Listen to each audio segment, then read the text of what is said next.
This post may be a bit long, so I apologize for that in advance. For some background information, I'm twice divorced, and I have an 8-year-old son. His name is Ethan. I had him with my first wife, whom I divorced about 4 years ago because we just weren't getting along anymore. We still don't to this day. However, we do set up a time every now and then for Ethan to go out and see his mother, whether it's going out and getting ice cream, going to a museum, stuff like that. Our house is not that big. I bought it about a year ago. And since it would be just us and our cat, Ziggy, I figured to just get a 1-story house. It's just a living room, a kitchen, a couple bathrooms, my bedroom, his bedroom, and a guest room. So yeah, not really exciting. Ethan's room is manifested with superhero stuff, posters, notebooks he loves to draw. Pretty beautiful stuff actually. And even his bedsheet. If I had to say how much money I spent on his room, I'd say about at least $2,000. That's how much stuff he has. I work as a store clerk at Walmart, but I do make some really good money, surprisingly. Ethan's a great kid. If anything ever happened to him, I would go out and try to save him, even if I die in the process. Now, I decided to take a few weeks off from work because I have worked nonstop every weekday for 10 months, ever since January of this year. So I stayed home, and the weekends, if Ethan wasn't doing anything with his mother, were really fun. He went to school Monday through Friday, of course, so I really only have Ziggy as company when I sit down, crack open a beer, and relax all day. A few days ago was when things started to get a little strange. Ethan's room is literally only a few steps away from mine, so I can see whatever he is doing in there, even when I'm laying down, watching TV, or doing stuff on my phone. To the left of his bed is a big window, which looks out into the nearby forest, and half of our driveway. It was in the middle of the night. I don't remember what time it was exactly. The moon was looming in the sky, brightening up the sky. You would think it's nearing morning. It was also pretty windy. Even with the loud fan I have in my room, you can still hear it. I woke up to the wind blasting into a tree, and a tree branch slamming into the house, and it shook me awake. I was breathing heavily because, even though I'm past my 20s, it still scared me a little bit. I turned my head and looked into Ethan's room to see if he was asleep. He wasn't. In fact, he was out of his bed, standing in front of his bedroom window, staring out at. Well, I wasn't too sure. I was feeling a mixture of confusion and worry. He wasn't moving, not a muscle. You would think he turned into a statue. I petted Ziggy, who was laying down on my pillow next to my head, and got up to start slowly walking out of my room into Ethan's room. It was even more surreal.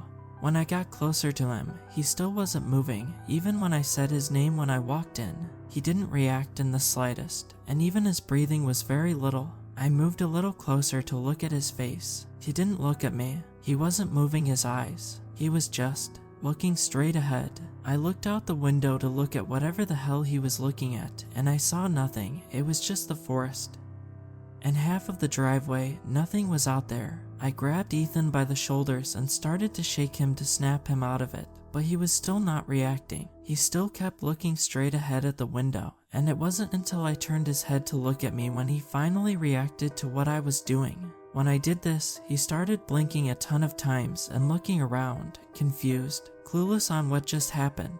"What?" Ethan said, sort of murmuring it. "What were you looking at?" I asked him, still holding onto his shoulders. I kneeled to one knee to meet his height. I don't know. I don't remember anything. I didn't say anything else to him. I just picked him up, tucked him back into bed, said goodnight to him, and went back to sleep myself.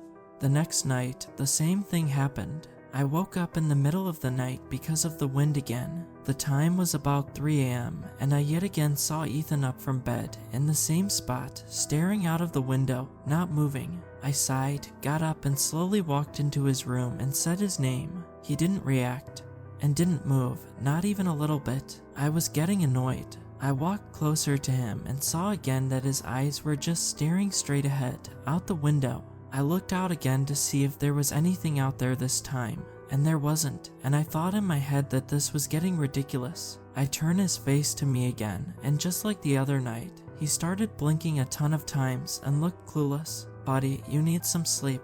Quit getting up to look out your window." I pick him up and put him back into his bed. I don't remember getting up.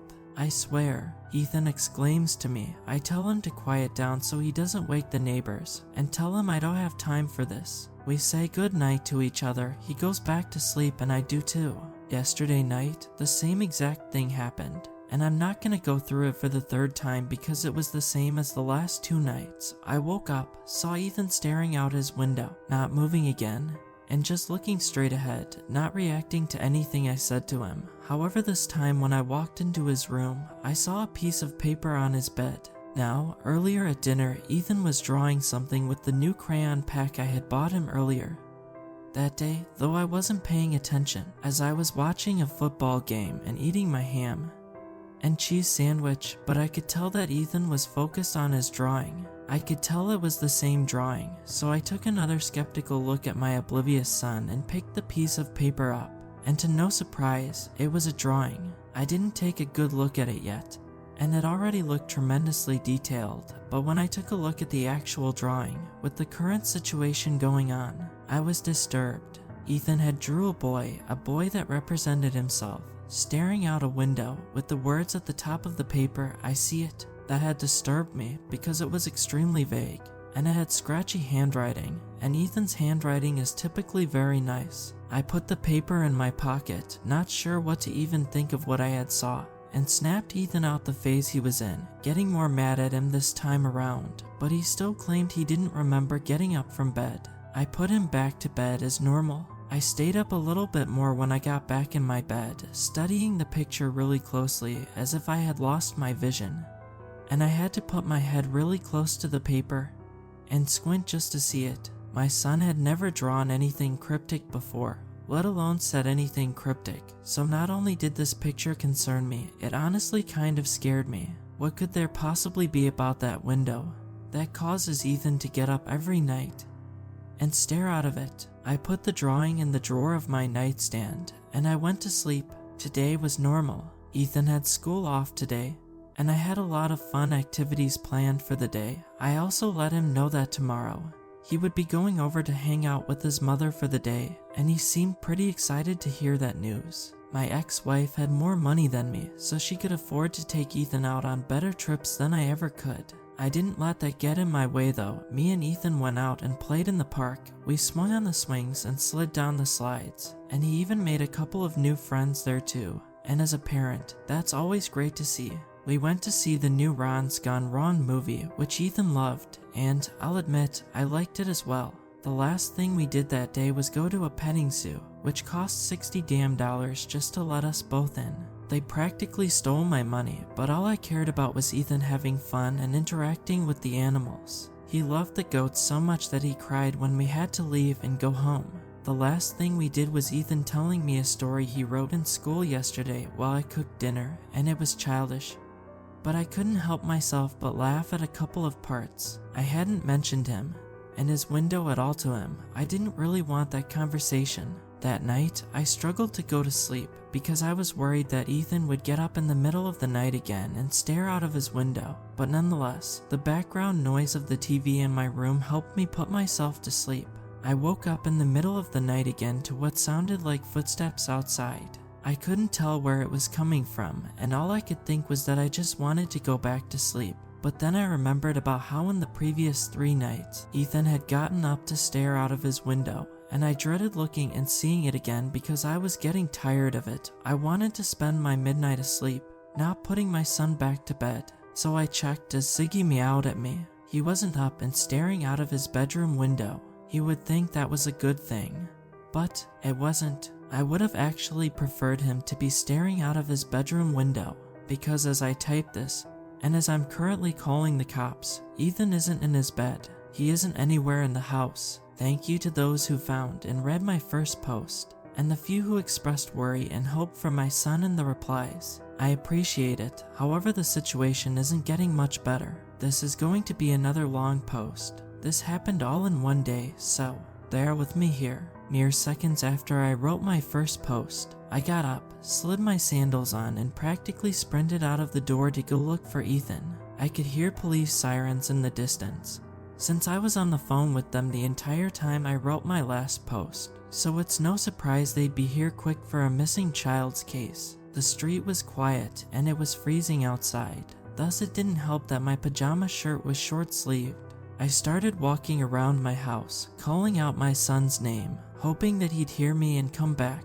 No matter how loud I called his name, I saw no signs of him anywhere. Yes, I know it's inconsiderate of me to be yelling at the top of my lungs in the middle of the street when it's the middle of the night, but in the corner of my eye, in the dark forest right next to our house, I saw him. I just barely saw Ethan walking around, almost like a robot in the forest, struggling to get under branches and through bushes. Instinctively, I ran like I've never ran before as cop cars started to pull up to my house, and a ton of cops got out of their cars. I slammed my body through branches, breaking them from the trees they were a part of, not caring that I was getting bruised, and I made it and swooped Ethan off his feet, hugging him tightly. I was so worried about him, and it's a miracle he wasn't able to get any farther. Minutes later, we were sitting at our dining room table as the sheriff was sitting across from us, questioning Ethan. The sheriff was asking Ethan simple questions, like, "How's your home life? Does your dad treat you good?" And Ethan answered all of this, saying that his home life was great, and how I always take care of him and treat him gently, which is all true. It all started to get unnerving when the sheriff asked Ethan another simple question. "Why did you run away?" This was the question that I was wanting to know. As a parent, it's the question you want to know the most. And what he said made my concern for his safety go from 100% to about 200%. Ethan answered this question, saying, "A voice told me to." He said this in such a sweet, naive, and unworried manner. Ethan is only 8 years old, so he doesn't understand the true meaning and horror that sentence had to us. What voice was he talking about? I had to call and wake my ex-wife up after that, which I'm sure was fun for her, having her ex-husband calling her in the dark in early hours of the morning. She picked up sounding groggy and annoyed, and I instantly regretted calling her to tell her about Ethan running away, but I couldn't just hang up now, so I told her. Her hatred for me was even higher now than before. She was irate. She was yelling at me through the phone, so much that I thought she was going to destroy her vocal cords like an exploding building. She was degrading me heavily, calling me stuff like a terrible father, and other names I'd not like to say. And all of that stuff was probably true, but I didn't let her tell that it was getting to me. I'm a mentally strong person, but I'm quickly turning into a mentally weak person after the night before. And what was happening then? It was still very early in the morning, so I put Ethan back to bed before he had to go see his mother for the day. Many of our neighbors were coming over to see what was going on, concerned about the whole situation, but the police told them to stay away until they get everything figured out. I looked outside to look at one of my neighbors, Mrs. Johnson. The entire neighborhood was being lit up by red and blue lights. After I called my ex-wife and put my son to bed, I walked up to the sheriff, whom was in the kitchen, writing on a piece of paper. I told him I wanted to speak to him about something, and he reluctantly agreed and put his paper and pen down on the counter. I was contemplating if I should mention the whole window thing going on with Ethan, but I figured that it was best to, so I told him everything. How the other 3 nights before, Ethan had been getting up from bed in the middle of the night to stare out his bedroom window. I even ran towards my room and retrieved the cryptic drawing that Ethan had drawn the other night and showed it to the detective. He took a good look at it and was equally as disturbed. He took what I was saying seriously. Luckily, the detective cleared his throat and looked at me, almost hesitatingly. "Listen, there's something I need to tell you." The detective started to tell me. I looked at him. "What is it?" I replied to him. The detective started nervously tapping on the kitchen counter and looking down at his black boots, but he didn't continue what he was saying. "You know what? Never mind. You have a good night and keep your son safe," the detective said while patting my shoulder. He started to walk out of the house, telling the rest of the police in my house that the search was over and that they could close the case. I waved to the detective, but a part of me was desperate to find out what the detective was going to tell me before he changed his mind. I didn't sleep for the rest of that night. I just stayed up in the living room with the TV on. Though I wasn't paying attention to the TV, I had my head in my hands, just thinking about what I've been going through every single night. What was happening to my boy? I started worrying that something was going on with him mentally, and that almost made me cry. I wanted to make sure Ethan was really okay, figure out why he's always staring out of his window, and what voice told him to run away. Ziggy was there to comfort me as she jumped onto the couch with me and meowed in my face. She may be just a cat, but she could always tell when I was going through something. 8 a.m. rolled around soon enough, and it was about the time Ethan was waking up. I walked to his room and told him good morning as he smiled and said good morning back. He was acting as if nothing had happened just hours earlier. Shortly after, he showered and brushed his teeth as I got his clothes for the day out. And I fed the cat. When Ethan was out of the shower and dressed, I helped him comb his hair in a new style he wanted, and I think I did a great job. Ethan loved how he looked with it, and it made me happy to see that he was happy with something I did. His mother came to pick him up shortly after. We looked at each other but didn't exchange any words. I said bye to Ethan, and he told me that he wished that I could go with him and his mother. That made my smile fade, knowing that Ethan has witnessed a lot of my arguments I've had with my 2 ex-wives. I knew I should have done a better job trying to maintain my relationships so Ethan wouldn't go through the struggle of me divorcing someone. I watched them drive off, and after I saw the car drive up the long hill towards our house and turn out of sight, I suddenly felt overwhelmingly tired. I couldn't think of anything else to do except for going into my room and just sleep for a while. I needed something to do that would take my mind off of everything that has been happening, so I let myself drop onto my bed and I fell asleep relatively quickly. I woke up about 5 hours later at 1 p.m. I yawned and was glad that I took that nap because I felt relaxed and, for the first time in 4 days, not worried. For majority of the day, I watched a couple of shows, made myself something to eat since Ethan would be out for a long time, and went on a refreshing walk through the neighborhood. At around 7 p.m., after my walk, I decided to go into Ethan's room to see if I could find anything that could possibly answer my question on Ethan and his obsession with his window and, hopefully, the voice. I creeped into his room, and at first glance, nothing seemed out of the ordinary. Nothing was really different. I looked at the window and shook my head.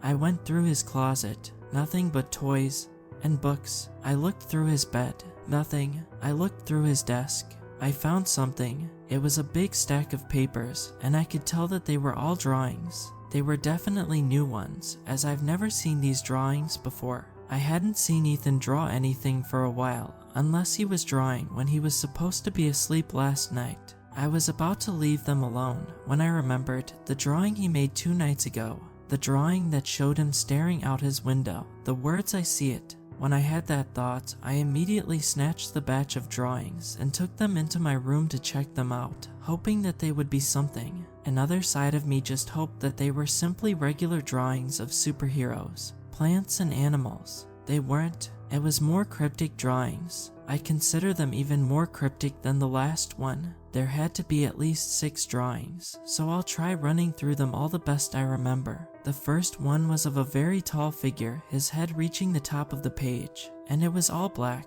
with a red outline and pale, white eyes. It was just a drawing, but I felt like the thing Ethan had drawn was staring directly at me. It looked like a literal demon. The second one is one that is going to stick with me for a long time. I'm not sure how I can even explain it. It was a drawing of Ethan in his bed, asleep, and he had drawn his room perfectly. It looked like an exact blueprint. I was blown away before I remembered what I was dealing with.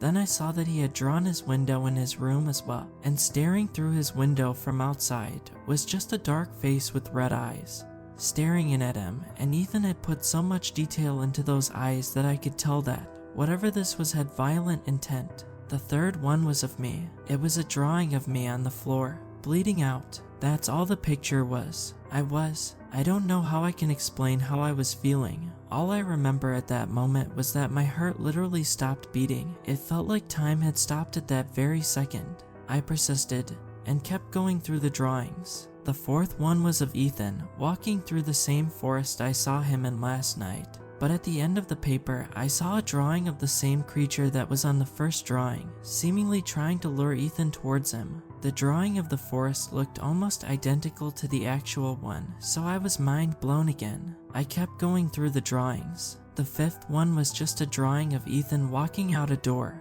It looked unfinished, scribbled and rushed, as if you were rushing to get your homework done in class before it was due, but I'm sure it represented Ethan walking out of the house when he was running away. I'm not sure. The sixth one was of Ethan holding a large kitchen knife and walking into his room, and Ziggy on his bed from the slight view we see of his room, since he had drawn his door being slightly open. All the drawings were beautiful pieces of art, but they all made me scared, nervous, worried, especially the sixth one. Why would he draw these? Ethan's actions, as of late, have been making me question my credentials. As a father, was I doing a good job of parenting my kid if he was drawing stuff like this? I felt the sudden urge to drink.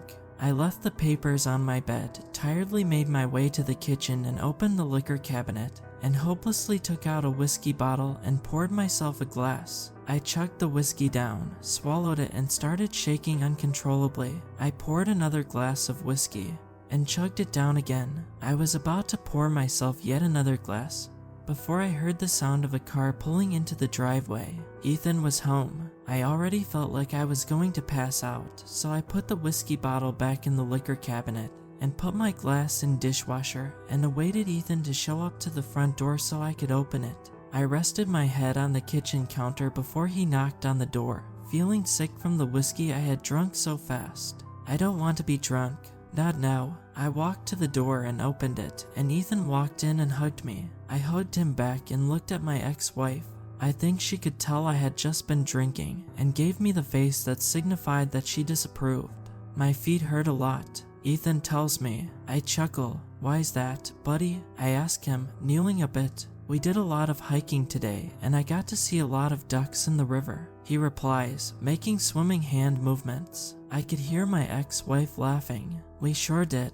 I'll see you another time, alright? She says to him, avoiding my gaze. Ethan simply says okay, and she leaves, walking down the porch towards her car. I close the door since she didn't have the courtesy of doing that for us. I start walking him to his room since it was time for bed, and he could tell that something was up with me. I must have looked tired and pained. What's wrong? He says, looking up at me. I looked back at him and saw the sincerity on his face, the innocence. I brushed it off as just being tired and wanting to get to bed early tonight. He seemed to believe that. Ziggy ran into his room, since she likes to alternate between our rooms nearly every night, and Ethan seemed excited to finally sleep with Ziggy again.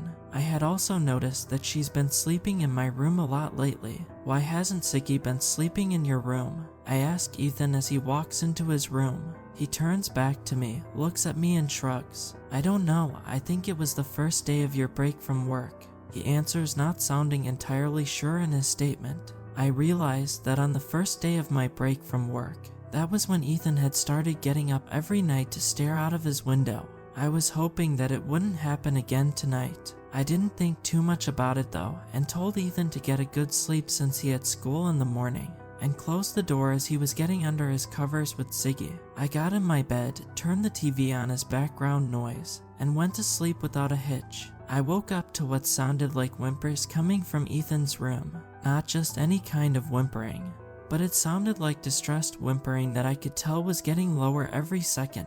I turned my head to see the door to Ethan's room open. I automatically knew something had to have been wrong because I distinctly remembered that I had closed his door before going into my room to sleep. So I got up to check it out, and the first step I made getting up from my bed made a loud creak in the floor. I winced at the sound. I made my way to his room and opened the door a little bit more so I could see the entirety of his room.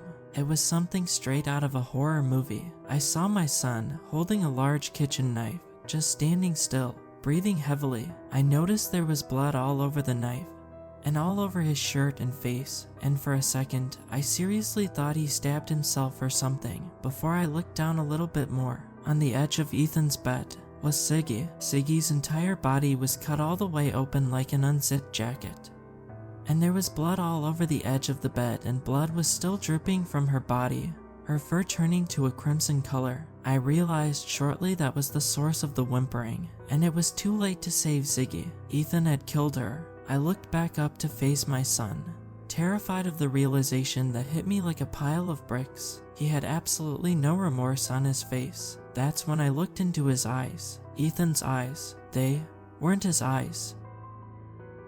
Sorry for this post being a little bit late. Everything that has transpired since then has had my mind up in a whirl, and I don't know if I'm in the right state of mind anymore to continue doing this. And also, this all happened in the span of 2 days, and I don't know how to explain it correctly. This is going to be another long post, another apology in advance, right after I discovered my son murdered our cat ruthlessly and looked into his eyes. I started walking backwards out of his room in fear, nearly tripping backwards multiple times. I closed his room door and I held my back against it and started trying to think, what the hell do I do? As I was trying to think of logical situations to do in this kind of scenario, Ethan started slamming his entire body into the door, trying to break it down, and it completely caught me off guard.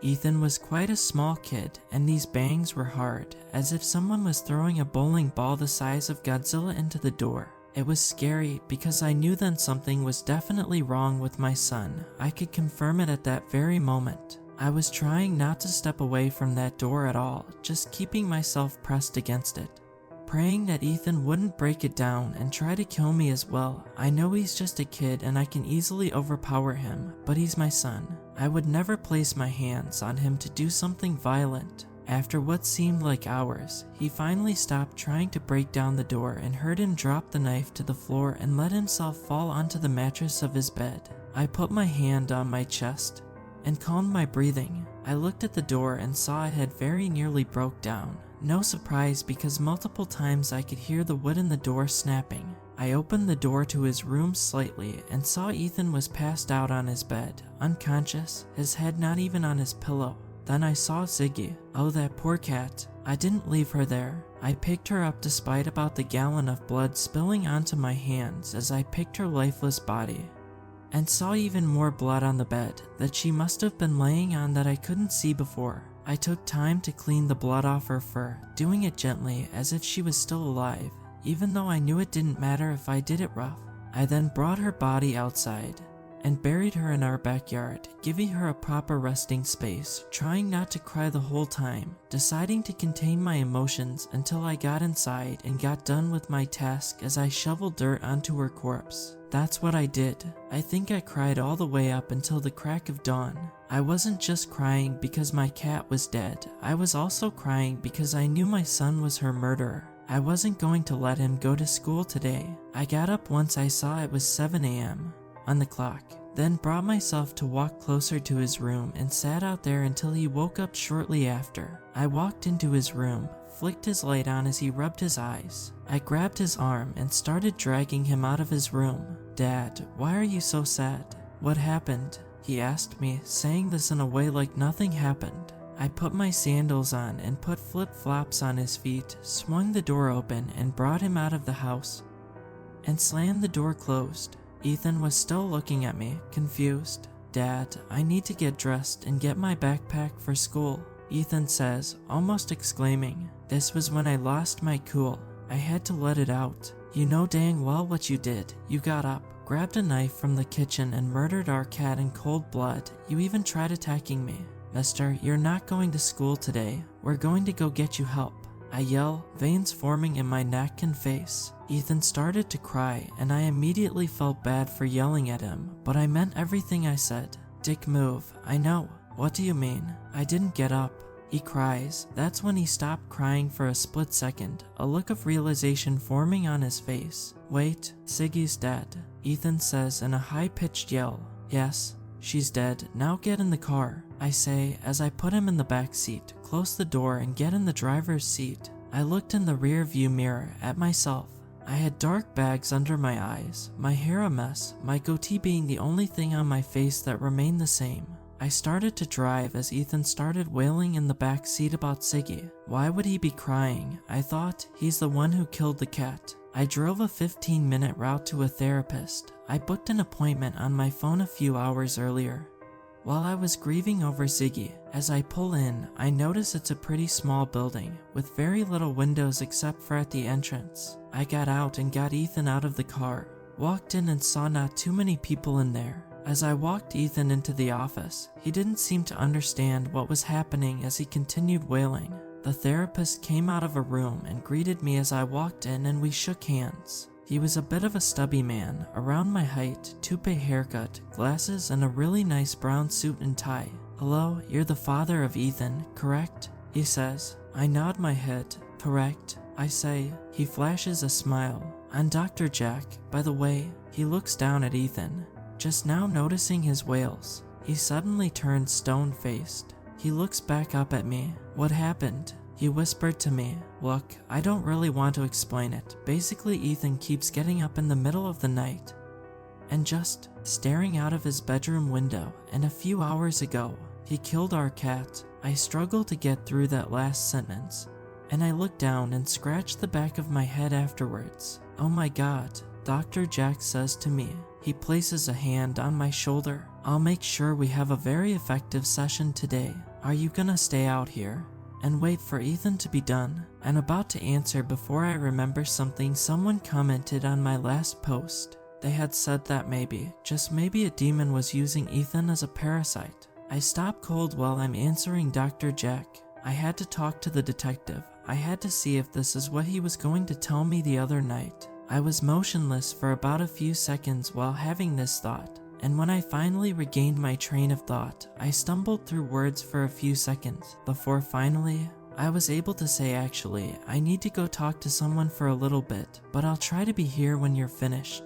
"Oh, alright," Dr. Jack replies. "He should be done in about an hour. Or less, hopefully." "Perfect," I say, starting to jog out of the building. Ethan starts to call out, "Dad, don't do this," to me, but it soon cut out as Dr. Jack started to talk softly to Ethan as he walked him into the therapy room and closed the door. I hopped into my car, started it up as fast as I could, and started to drive all the way over to the sheriff's office. I needed answers. It only took me about 10-ish minutes to finally pull in. I got out of my car and ran to the glass doors and pushed them open. The lobby was full of people, and my heart started to sink. I didn't have time to wait. If these people were also here to talk to him, I'm sure they were also urgent. But I needed to find out what the detective was going to tell me at my house yesterday. Luckily, I saw the sheriff walk close to the lobby to refill his coffee, and we locked eyes. His face turned from basically normal to his eyebrows widening, like he wasn't expecting me to show up. He set his coffee down and walked up to me, shaking my hand. "Hey there, is there anything we need to talk about regarding your son?" he asked me in the middle of the lobby. "Kind of, but I also need to know what you were going to say to me yesterday. The situation is getting worse, man, please." He gritted his teeth and looked at me for a few seconds, thinking. He finally sighed and motioned for me to follow him. I followed him, not saying anything, and walked into his office. We sat across from each other. I surveyed his office. General cop stuff. His desk was full of sports junk and a couple photos of his family. He then tapped his pen on the table. "So, what's going on with your son?" he asked, leaning a bit against the table. I took a deep breath and struggled to find words. "Well, he made more drawings, just like the one I showed you yesterday. He made 6 more, to be exact." I told him. "Do you have them with you right now?" he asked. I shook my head and said no. He looked at his pen for a moment before looking back up at me and asking if that was all that happened with me. I dreaded having to tell him this next part. "I wish," I say, letting out a nervous chuckle. I looked at the sheriff, dead in the eyes. "A few hours ago, during the middle of the night, I woke up and I found out my son had killed our cat." After I told him, he dropped his pen to the floor and let out a look of anguish and sympathy. "Holy hell," he murmured. "I'm so sorry to hear that. Where is Ethan right now?" the sheriff asks, trying to fix his face. "He's at the therapist right now. I wanted to get him checked, but I decided to come over here because I remembered yesterday. What was there that you were going to tell me?" He met my look, and I could tell by the look on his face that he didn't want to tell me, and I prayed that he would tell me. It had to have been important. "Listen, I don't think you'll want to hear it," he starts to reply. "My son is going through something, and I am too. I don't know what the hell is going on, and what you were going to say must have been something that I need to know, so spit it out, sheriff." I slammed my hand on his desk, and he cleared his throat. Fine, it's a lot to go through. Don't overreact, please, he says, adjusting his seating position. I fully listen now. When you were buying your house, there was something the sellers of the house were supposed to tell you by law. But I guess they didn't obey. I'm pretty sure they left the town. But basically, your house is haunted by demons. My blood runs cold. I start to feel multiple emotions, and I could feel my eyes twitching. I stare at the sheriff dead in the eyes. And, you didn't want to tell me. I raise my voice a tad. I know, I should have told you, but I hesitated and I wasn't sure if right then was the time. I'm sorry. You're telling me my entire house is haunted? I don't hold back as I exclaimed. The sheriff motions me to calm down. No? Well, yes, but the demons that are in your house only stay in one part of the house. I felt myself start to shiver. What part of the house are the demons at? I softly ask. The sheriff waits a moment before answering. Your son's bedroom window. That's where they all stay. I slammed my head on the desk and wrapped my arms around my face and started breaking down. There were demons in my son's room. I just couldn't hold it in. I wasn't afraid to let the sheriff see me like this. The sheriff waits for me to stop crying, and I do it for a couple minutes before recollecting myself. I run my arm across my nose before asking another question. Why are the demons in my son's room? In his window? Why? The sheriff shrugs. I don't know. I'm not an expert on this stuff. Based on the stuff I do know, though, is that the demons in your house have a fixation on the window, and anyone who stands a few feet away from it and an inch away from the end of the left side start to see things, really disturbing things, and a lot of the times, visions of the future, a future the demons are creating for whoever stares into the window. And when it's midnight, one of the demons calls out to you while you're sleeping, and it wakes you up and lures you to the window, though I don't know why that happens. After seeing the visions, a demon takes over your mind and controls you to do it, whether it's 1 minute later or a whole day later, and over time, if it happens enough, a demon will possess its entire body. So the bottom line is, when your son ran away, when he killed your cat, that wasn't your son, that was a demon, controlling his mind. The demons are targeting your son, and as long as he stares into the window, they will control his mind to kill everyone close to you and him, and eventually kill you too. The first night it happened, I don't know the full answer, but I think the demons, after 1 year, decided to stop waiting and call out to your son and get him to stand in front of the window, thus the voice he mentioned yesterday. It's never happened to anyone on this caliber because everyone stayed the hell away. It can get worse anytime. All of that, everything you said, it was a ton to take in all at once, and I felt terrible for thinking Ethan did it all. I started running through scenarios in my head of how to fix this, to give me hope. What if I just sell the house and move somewhere else? I ask, hoping that was a solution. The sheriff shakes his head. It's too late now. The demons already have a fixation on your son. They won't let you leave. The sheriff says, apologetically, what if I just smash and break the window? I say, snapping my fingers as I said it. Again, the sheriff shakes his head. No, never do that. If you do that, the demons will get pissed off and make your life a bigger living hell than they're already trying to do. Damn it, I thought. Well, is there any solution? I desperately asked the sheriff. Luckily, he nods his head. Yes, there fortunately is. Your son has stared into the window one too many times, so he's going to hear the demons in the house and do it no matter what now. Luckily, I have a friend that's a priest, so I can try and get him to go over to your house if it gets any worse and bless the entire house. I smile. That sounds great, but I'm worried about my son. Do you think he'll be okay? I crossed my fingers underneath the desk. The sheriff slightly nods his head. For the meantime, yes, he'll be mentally okay for a while, and he'll always be physically okay unless something sets the demons off. However, if he continues staring into the window and listening to the demons, it can destroy his mind and he'll lose his sanity, which is the demon's goal. He hands me a card with his number and tells me to call him if I needed the priest for a blessing of the house. I thanked him for everything, then walked out of the office and back to my car. I sat in my car for a while, processing everything I had just found out. My house was infested by demons trying to take control of my son so he could kill people and turn him insane. definitely not worrying at all.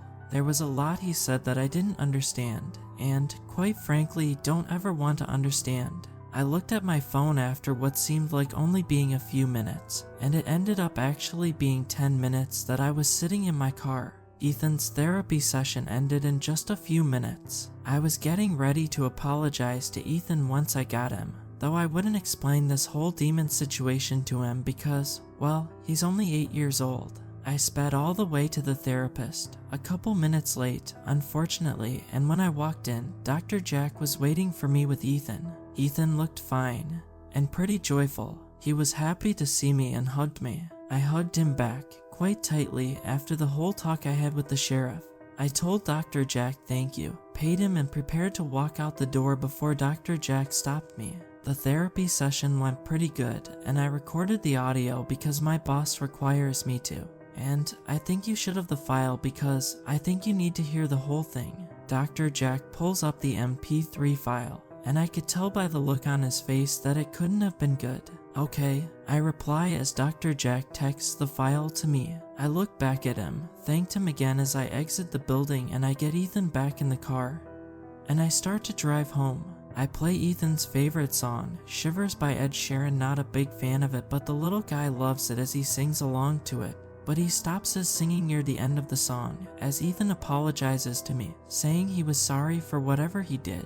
I shook my head at him and told him that I was wrong, hesitated for a moment, and said that it wasn't his fault. Then whose fault was it? Ethan says, as the song ends. I close my eyes as I continue driving, thinking of an excuse to tell him. Ziggy died of old age. Ethan, nobody did it. I lie, but Ziggy was only 6 years old. Ethan points out, I knew that it was a terrible lie on my part. I know, I didn't know what else to say. After a while of driving, I finally pull into our neighborhood and pull into our driveway. Ethan asked if he had to go to school, and I said it was too late, and he seemed really excited. I laughed at his excitement as I unlocked the door and let him run inside. Later, I let Ethan watch cartoons in the living room. SpongeBob was on, I think. I walked into my room and closed the door and opened the message Dr. Jack had sent me. And sure enough, it was an MP3 file of his therapy session with Ethan. It was about 45 minutes long, so I'm not gonna recite the whole thing on here, but one part in it did stand out to me.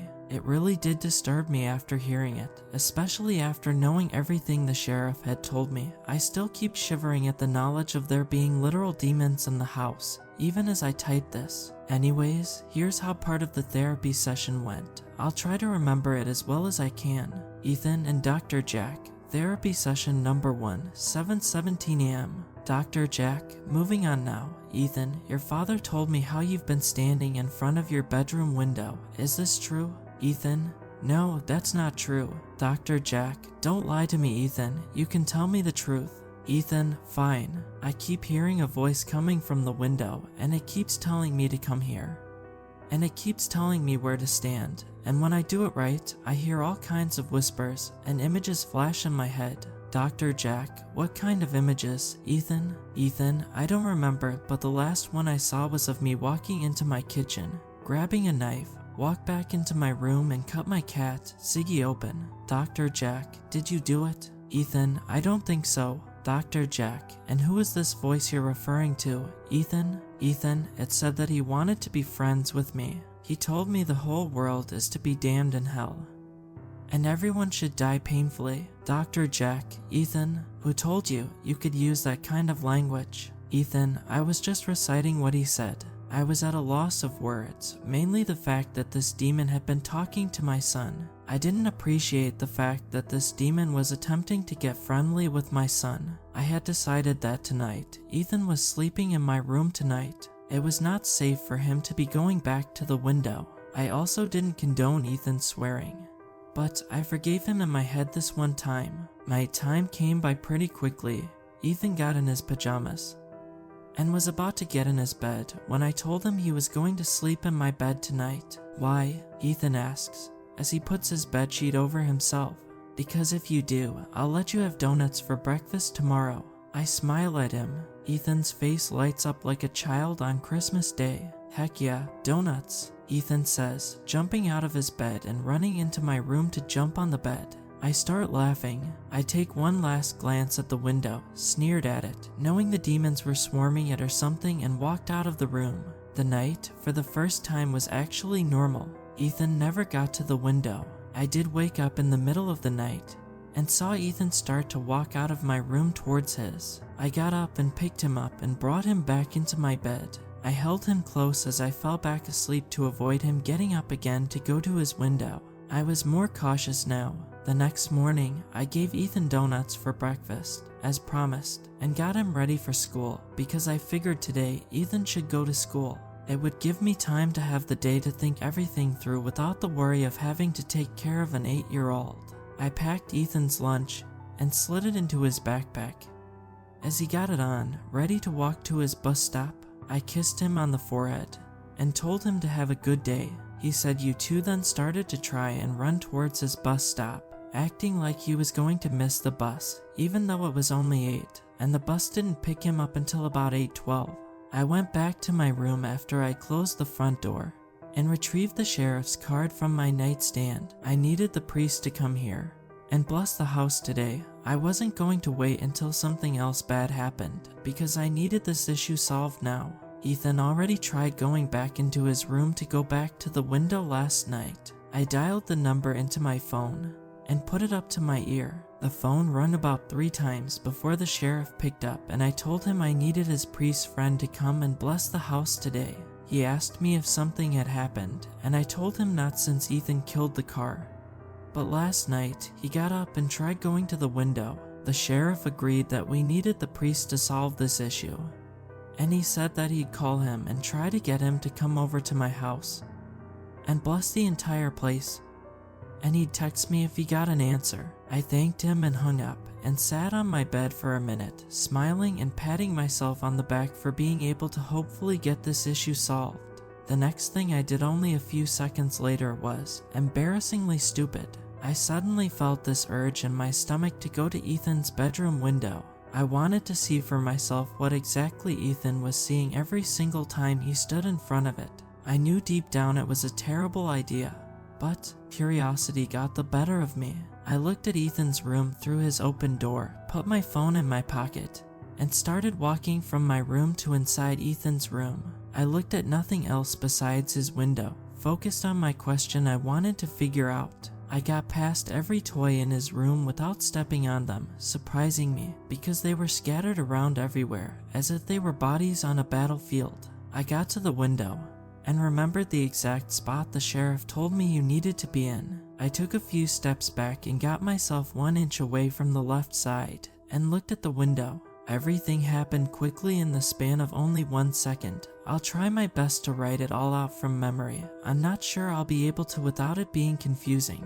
My vision suddenly turned a mixture of gray and red, sort of foggy, as reality felt like it was fading away, like it was a Google slide transition. And eventually my vision turned entirely blank as I started to hear a mixture of whispers, all seeming like they were trying to speak to me at once.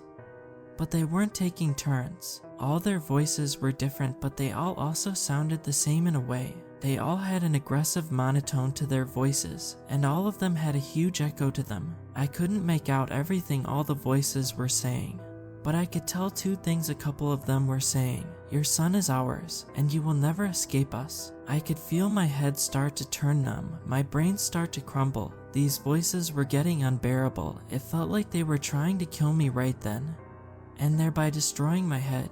I couldn't move away though. I was frozen stiff. I had made a terrible mistake, but I was unable to think.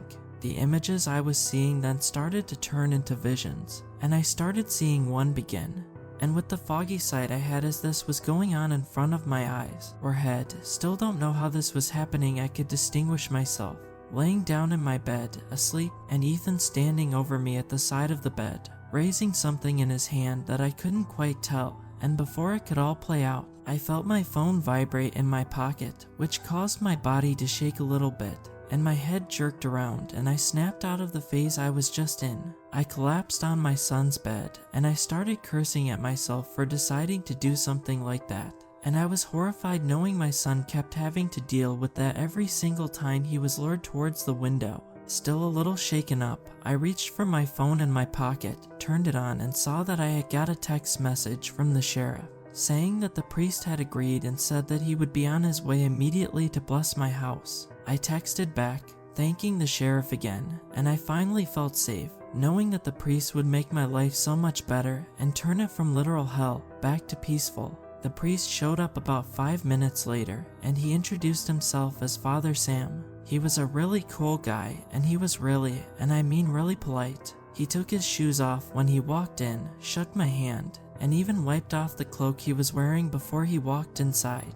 He had a fuzzy beard, and nearly bald. I won't bore you with what I discussed with him, as I basically just told him my situation with Ethan, the window, and what I just did not too long ago when I stood in front of the window. I was still pissed off at myself for doing that, and when I told him this, Father Sam shook his head at me and told me that it was remarkably dangerous of me to do such a thing. He started to bring holy water as he walked down the hallway to our rooms, and I asked him if he was gonna sprinkle it all over the house. He said no, and that Ethan's bedroom window was the only thing we should bless, because the demons left the rest of the house alone. As we walked into Ethan's room, I could see Father Sam smile, and he complimented the room, and I was heart-warmed, and told him how fascinated he was with superheroes. I then cut to more questions I had. Before you do your blessing, what do the demons want with my son's body and mind? I say, as Father Sam looked at me with graceful eyes. These demons that you and our mutual sheriff friends speak of. Based on my studies in the past, these kinds of demons are looking for a body to take advantage of, take over their mind, and eliminate those close to them. And after a while of doing this successfully, they possess the body and very little can be done about it. Sometimes the body can get possessed if the demon gets angry enough. Father Sam explains, but what about my son's bedroom window attracts the demons? What drove them there in the first place? I almost cry out. Father Sam clicks his tongue thinking for a while, then shakes his head. I'm afraid I don't know. When this house was first built, the demons just felt something about it and took over it. This house has existed for nearly a century. I don't know exactly about the window the demons find so interesting. I nod my head and ask him if he's sure the holy water will work. He said that it will either drive the demons away for good, or make them even more mad and do despicable things to both me and my son. Father Sam then steps to the window, avoiding stepping in the spot, and starts sprinkling the holy water all over the window and a little on the carpet in front of him. Once he gets done, he mumbles a prayer I can't hear and steps away from the window and smiles. The window is blessed, so the demons should hopefully be gone. He then gives me a look.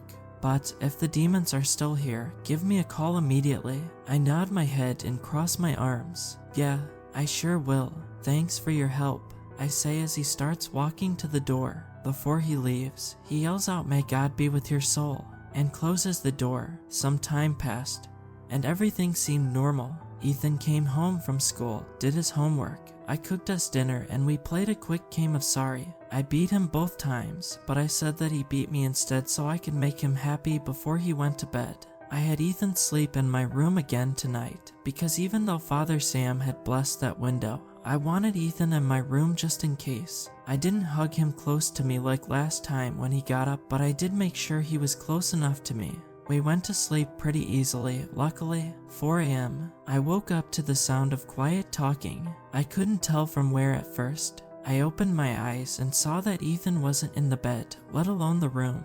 My heart dropped as I heard Ethan's distant, faint talking from his room. Damn. Before I could get up, I heard the sound of Ethan screaming in pain.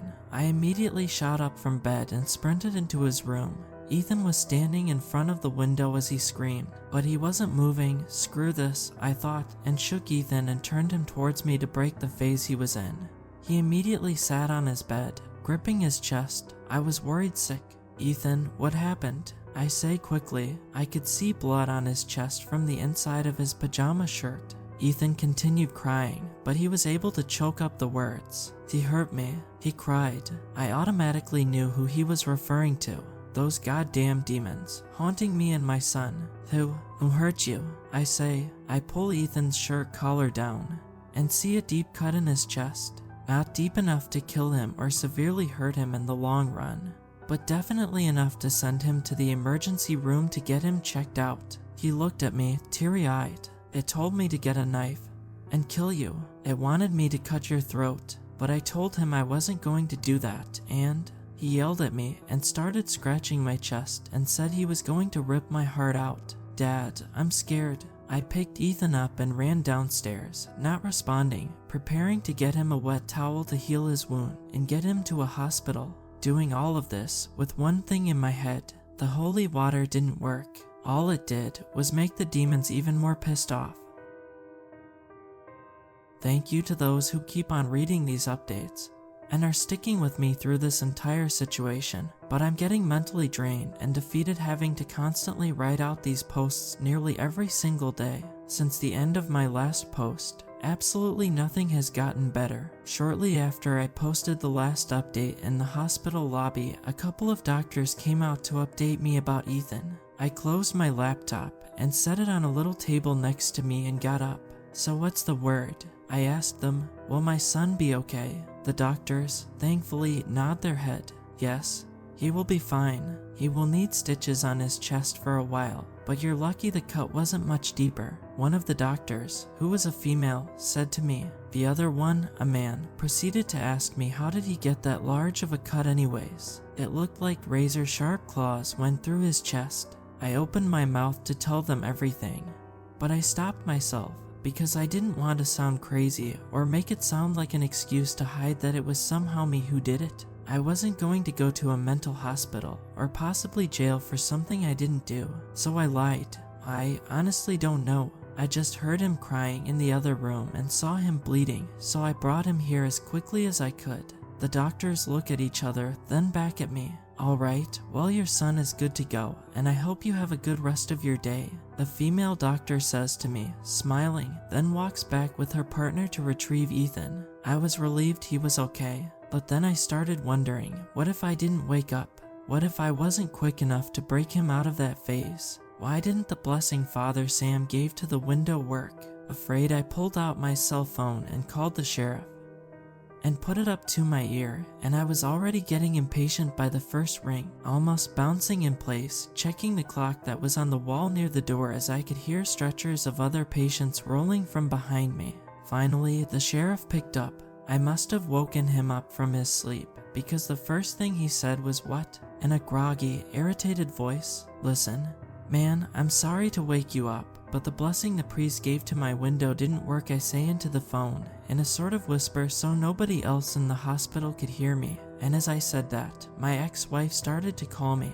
I winced. "What? It didn't work." "How?" the sheriff said, sounding immediately woken up by that very statement. Yeah, Ethan was at the window again, and he was actually talking to the demons this time. I guess they told him to try and kill me, but he didn't listen, and they started scratching deep into his chest to rip his heart out. "Listen, just come to the hospital. I need to take a phone call," I say quickly into the phone. The sheriff starts to say something, but I hang up to answer my ex-wife. Before I could even say anything, not even a second into the call, I could hear my ex-wife screaming at me through the phone. "You damn idiot, you let our son get hurt, you're an awful person," she screams, almost exactly like a red fox, and she starts breaking down, crying. I try to calm her down, though I know what I was doing wasn't working. "I don't know what happened, just listen to me." I woke up to him screaming, and I ran in and saw the bleeding, and I rushed him to the hospital. "Look, I'm doing everything I can raising this boy." I raise my voice through the phone. Her sobbing settled down by a minuscule. "What caused the cut in the first place? Prick," she hisses. I sigh, and I stutter for a moment. "It's hard to explain. Just come to the hospital, and I'll talk to you about something serious. The sheriff is going to be here too."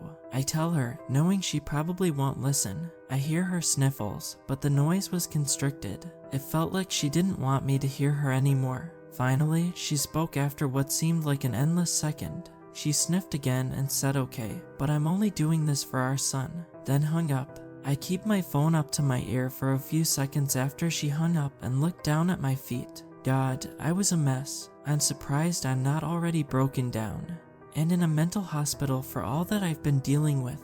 I let my arm lower from my ear slowly as I slipped my phone into my pocket. Defeated, I walked back over to my chair and slumped down on it, ignoring an older man trying to speak to me, asking if I'm okay. He walked away after he sensed I wouldn't respond. I wasn't in the mood for a conversation right now anyway.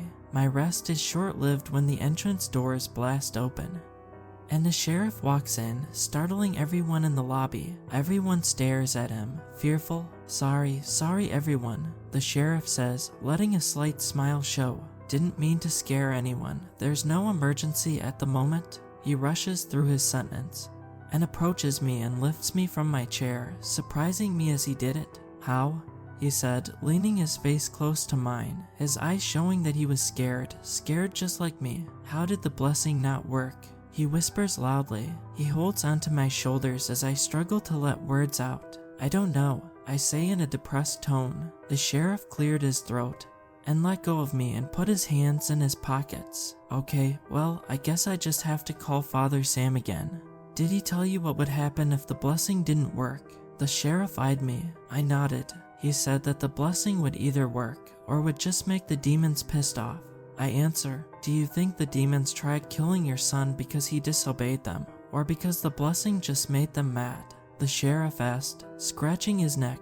Both, I say, not bothering emphasizing. I still don't know Ethan's full conversation with them, I say, as I look through the hospital windows and see my ex-wife's SUV pull into the parking lot. Have you told anyone else about this? The sheriff says as he looks at where I'm looking. I watch my ex-wife get out of her car and begin speed walking towards the hospital doors. Yeah, I told my ex-wife, I say, looking away. I hear the sheriff chuckle. Your ex-wife? You have an ex-wife?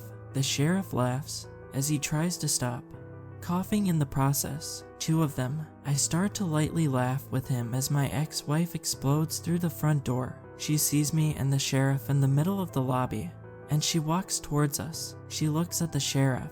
Hello, sheriff. She greets him. She then looks at me and gives me a snobby look. So, sheriff, my ex over here told me that you needed to tell me something about my son. The sheriff looks at me, unsure if he should tell her. I nod at him, and he looks back at her. Ma'am, your son's bedroom window at your ex-husband's house. It's infested with demons. They lure him towards it and he goes into a blank state and hears voices and visions of the future.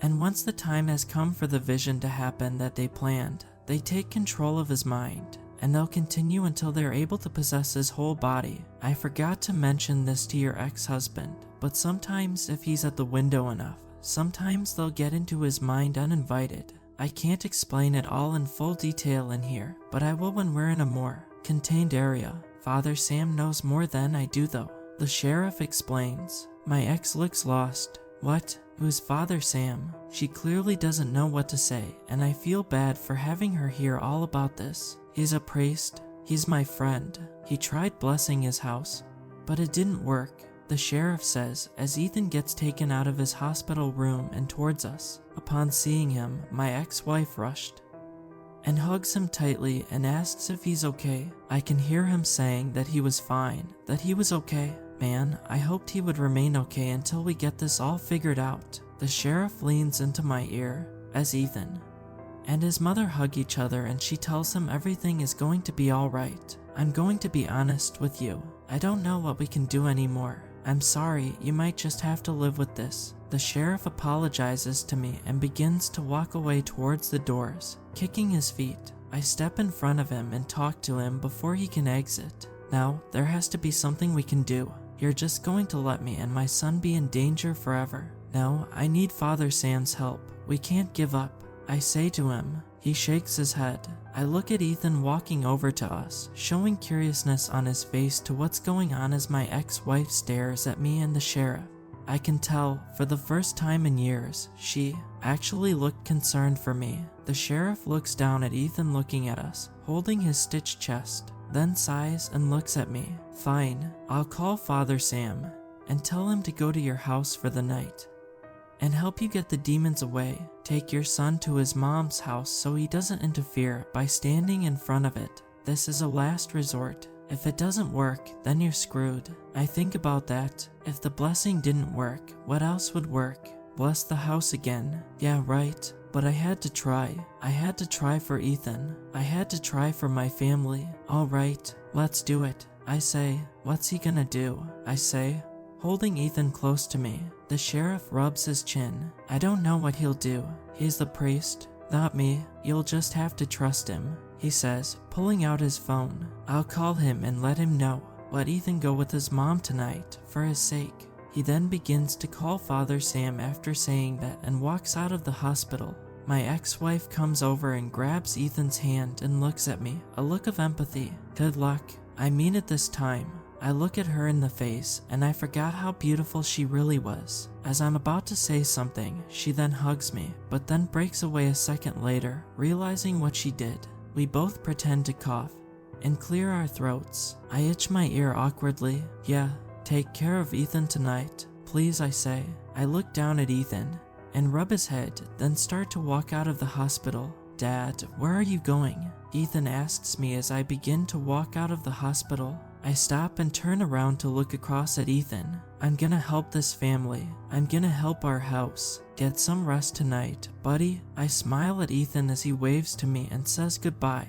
As I get in my car and start it up, I sit there and think for a moment, will I really be able to solve this? I wasn't confident, but I had to do everything I could. Love is stronger than fear. I couldn't let the demons feed on my fear. I started my car and started my drive back to my house. Once I got home, I didn't do anything. I didn't do anything for the whole rest of the day. I slept, looked back at my son's drawings, and ate. I ate a lot of food throughout the day. I also drank. I drank a lot also throughout the day. I think I was drunk by the time it was almost 8 p.m. I had fallen into a deep sleep at the kitchen counter, my head laid out and my arms flat out. I bet that if someone had seen me like that, they would think I was dead. I was awoken by the sound of someone knocking on the front door. My eyes shot open, and I shot myself into a straight seating position, confused as my head was aching and my legs were cramped. I struggled to get up and even walk to the door. That's how bad of a shape I was in. When I opened the front door, it was Father Sam, here to help me yet again with the demons in my household. He greeted me but saw that I must have been drunk and tired. He immediately pushed me lightly and sat me down on the couch. I tried speaking, but I was too dizzy to say anything. However, I could hear Father Sam speaking to me. I know the blessing didn't work, and like I feared, it made the demons mad. What I think is, the holy water put them in a really bad mood last night, and the disobedience your son showed contributed to that, thus the scratching that ensued. You're lucky you saved him just in time, otherwise he would have been dead. He was just a few seconds away from being off this earth, off chasing butterflies with the Lord. I promise you, though, I will solve this tonight and help you and your son, Father Sam said. I opened my eyes a little bit more, my vision not as blurry, my head not as dizzy, and saw Father Sam had a big book in his hand. I pointed to it, still not able to speak too well. What is that? I struggled to speak. Father Sam showed me the page he was on. It's a prayer in my book. This prayer, once I read it out, will be sent out to the demons and will wipe them all out. You will have to try your best to stay quiet and not interrupt. This is a prayer that is very powerful and I can only do once here. Father Sam takes a step back. You rest. I will get it all sorted out for you.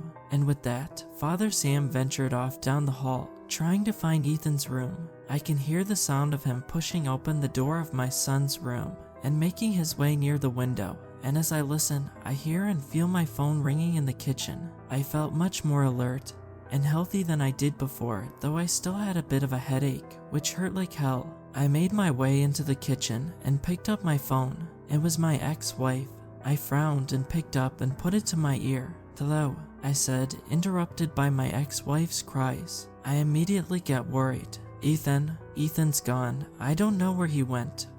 She continues crying, and I can feel my heart beating 1,000 miles per hour. I wasn't there. I didn't know where my ex-wife now lived. I can't just go out and try to find him. How did he run away? Why did he do it? I say, and she said she didn't know, and the last she saw him, he was sitting up in his bed, staring right at his wall, not moving at all. Once I heard that, I had a strange feeling in my stomach. Butterflies, to be exact. Okay, call the police and file a missing child's case, I say as I pass by the back door, and I notice as I walk by the door that there was a giant hole in my backyard. Last time I saw, there was not a big hole in my backyard. I saw this because my back door is made of glass, so I saw it very easily from the corner of my eye. I stare at it as I hear Father Sam begin his prayer. I slowly open the back door and walk out as my ex-wife tries talking to me. My ears drown out her voice as I make my way closer to the hole in my backyard, and I realize that the hole was where Ziggy's grave was. Someone had opened it. I looked in and saw that Ziggy's body wasn't there. I had a terrible feeling, and I could feel myself shaking in fear, ready to scream, but I didn't want to interrupt Father Sam's prayer. My ex-wife could hear my small, fearful sounds. "What's going on?" she asks. I start to slowly speak to her in a quiet tone. "Ziggy's grave. Someone opened it and took it." I could hear her gasp as I walked backwards back towards the door, but then I heard something swinging around from the side of the house. I tell my ex-wife I heard something, and I lower the phone and I walk slowly to investigate the side of the house. I take small steps, afraid that I was going to find something terrible. I finally turn the corner to face the side of the house, and I was right. It was the corpse of Ziggy, slowly decomposing, swinging around on a long string, her arm twisted around terribly. Whoever had done this had done even worse to her. I scream at the sight of this. I didn't care, and I put the phone back up to my ear. Someone put Ziggy's body on a string on the side of my house. Now it's swinging around. I was interrupted by the screams of Father Sam. "I have to call you back," I say to my ex-wife. I quickly hung up and sprinted inside, and sprinted past the living room and down the hall. I turned into my son's room and saw Ethan choking out Father Sam against the wall with a large knife raised, preparing to impale Father Sam with it, but I knew it wasn't Ethan. "Ethan," I scream, and Ethan turned to face me.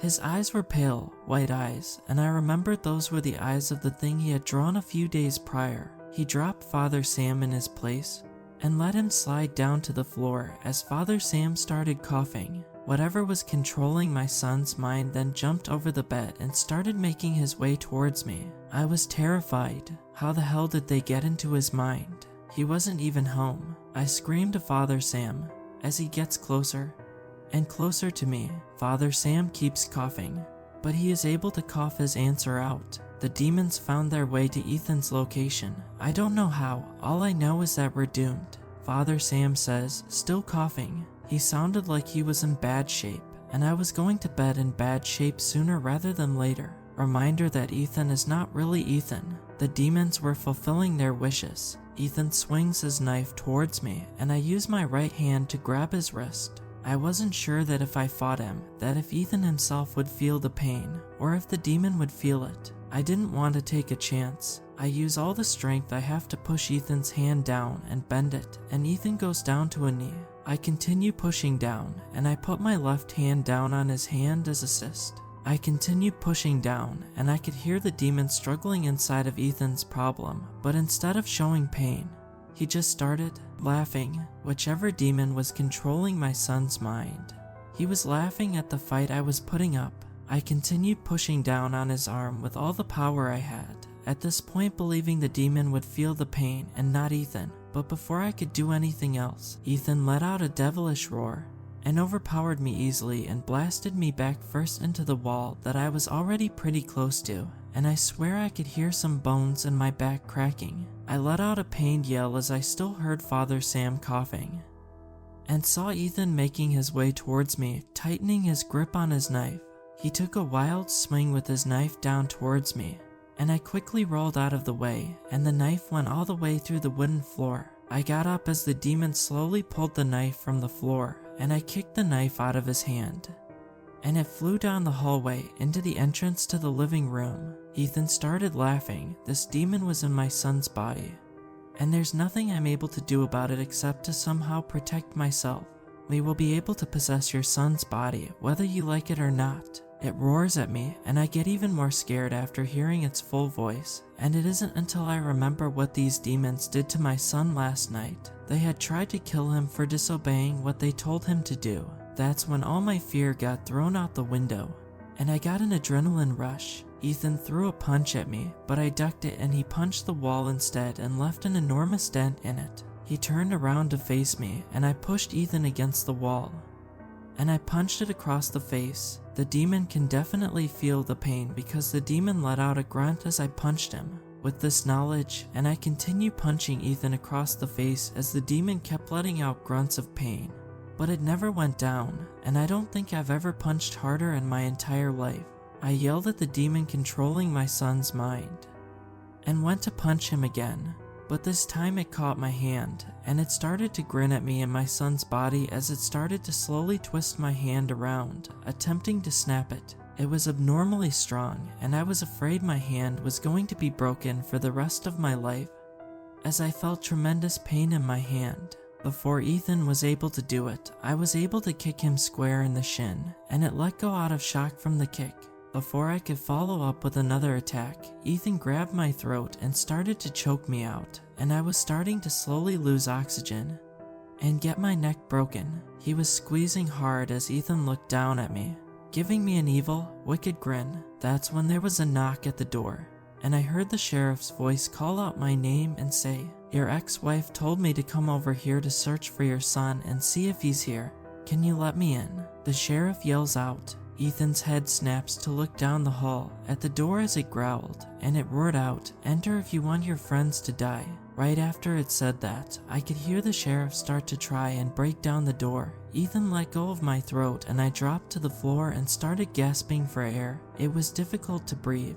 I saw Ethan stand at the end of the hallway, awaiting for the sheriff to make it inside. After a few attempts, the sheriff was able to kick down the door, and he ran out with his gun drawn. He turned to his right and saw Ethan standing down the hall, and the sheriff instantly knew that his mind was being controlled. "Look, you evil waste of skin, get out of that boy's mind. Stop attempting to possess his body and leave that window. I'm warning you, I will blast you the hell away." The sheriff yells. The demon in my son's mind doesn't react. I look at the sheriff, and the sheriff looks at me. "But if you shoot and kill the demon, doesn't that kill Ethan too?" I say, still gasping for air. The sheriff shrugs. "I don't know, I don't think so, but I might have to shoot this thing before I find out." The sheriff says. He looks back at Ethan as it widens its grin and it walks towards the sheriff.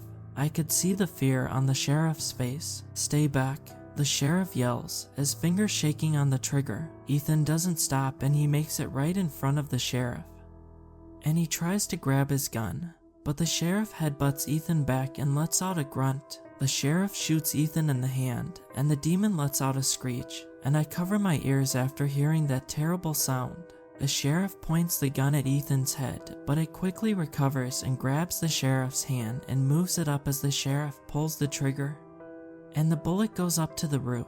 Ethan takes the gun out of the sheriff's hand and grabs him by the hair and points the gun at his face as I hear it chuckling. The sheriff struggles to get out of its grip as I'm forced to watch, but I was going to fight until the end. I make my way up after catching my breath and call out to the demon that was trying to take over my son. "If you're going to kill someone," I start to say. Ethan hears me and slams the sheriff down on the wooden floor and turns around. Ethan's eyes were getting more pale now, as whatever was in his mind stares at me and laughs. And I repeat myself, "If you're gonna kill someone, take me." I spread my arms as a sacrifice. I look at the sheriff from behind Ethan, and he looks at me, shaking his head. I was fine with this fate. I did everything I could to protect my son. Just then, Father Sam came limping out of the room, just now catching his breath. Ethan's attention quickly shifts to Father Sam and he points it at him and pulls the trigger. The bullet pierces through his chest, and Father Sam collapses to the ground as I jump at the sight. "Now, it's your turn." The roar comes from my son's mouth.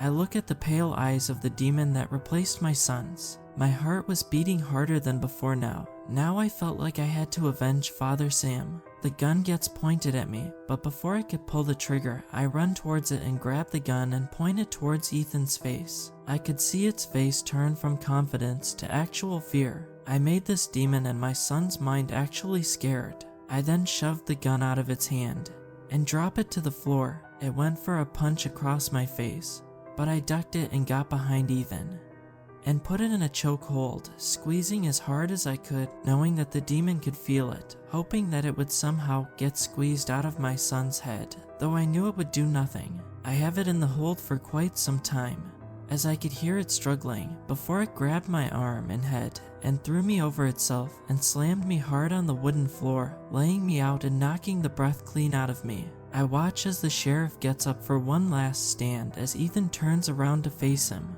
The sheriff goes to grab the demon, but it sidesteps and grabs his head, and he bashes his face into the wall twice. He drops him to the floor, the sheriff now unconscious. I could see blood running down his forehead, his nose fractured. I looked up as Ethan looked around at our bodies and laughed hysterically. "I'll spare you two for now," it calmly says, though still laughing. It then stares down at me, no longer laughing. "Your son's whole body though.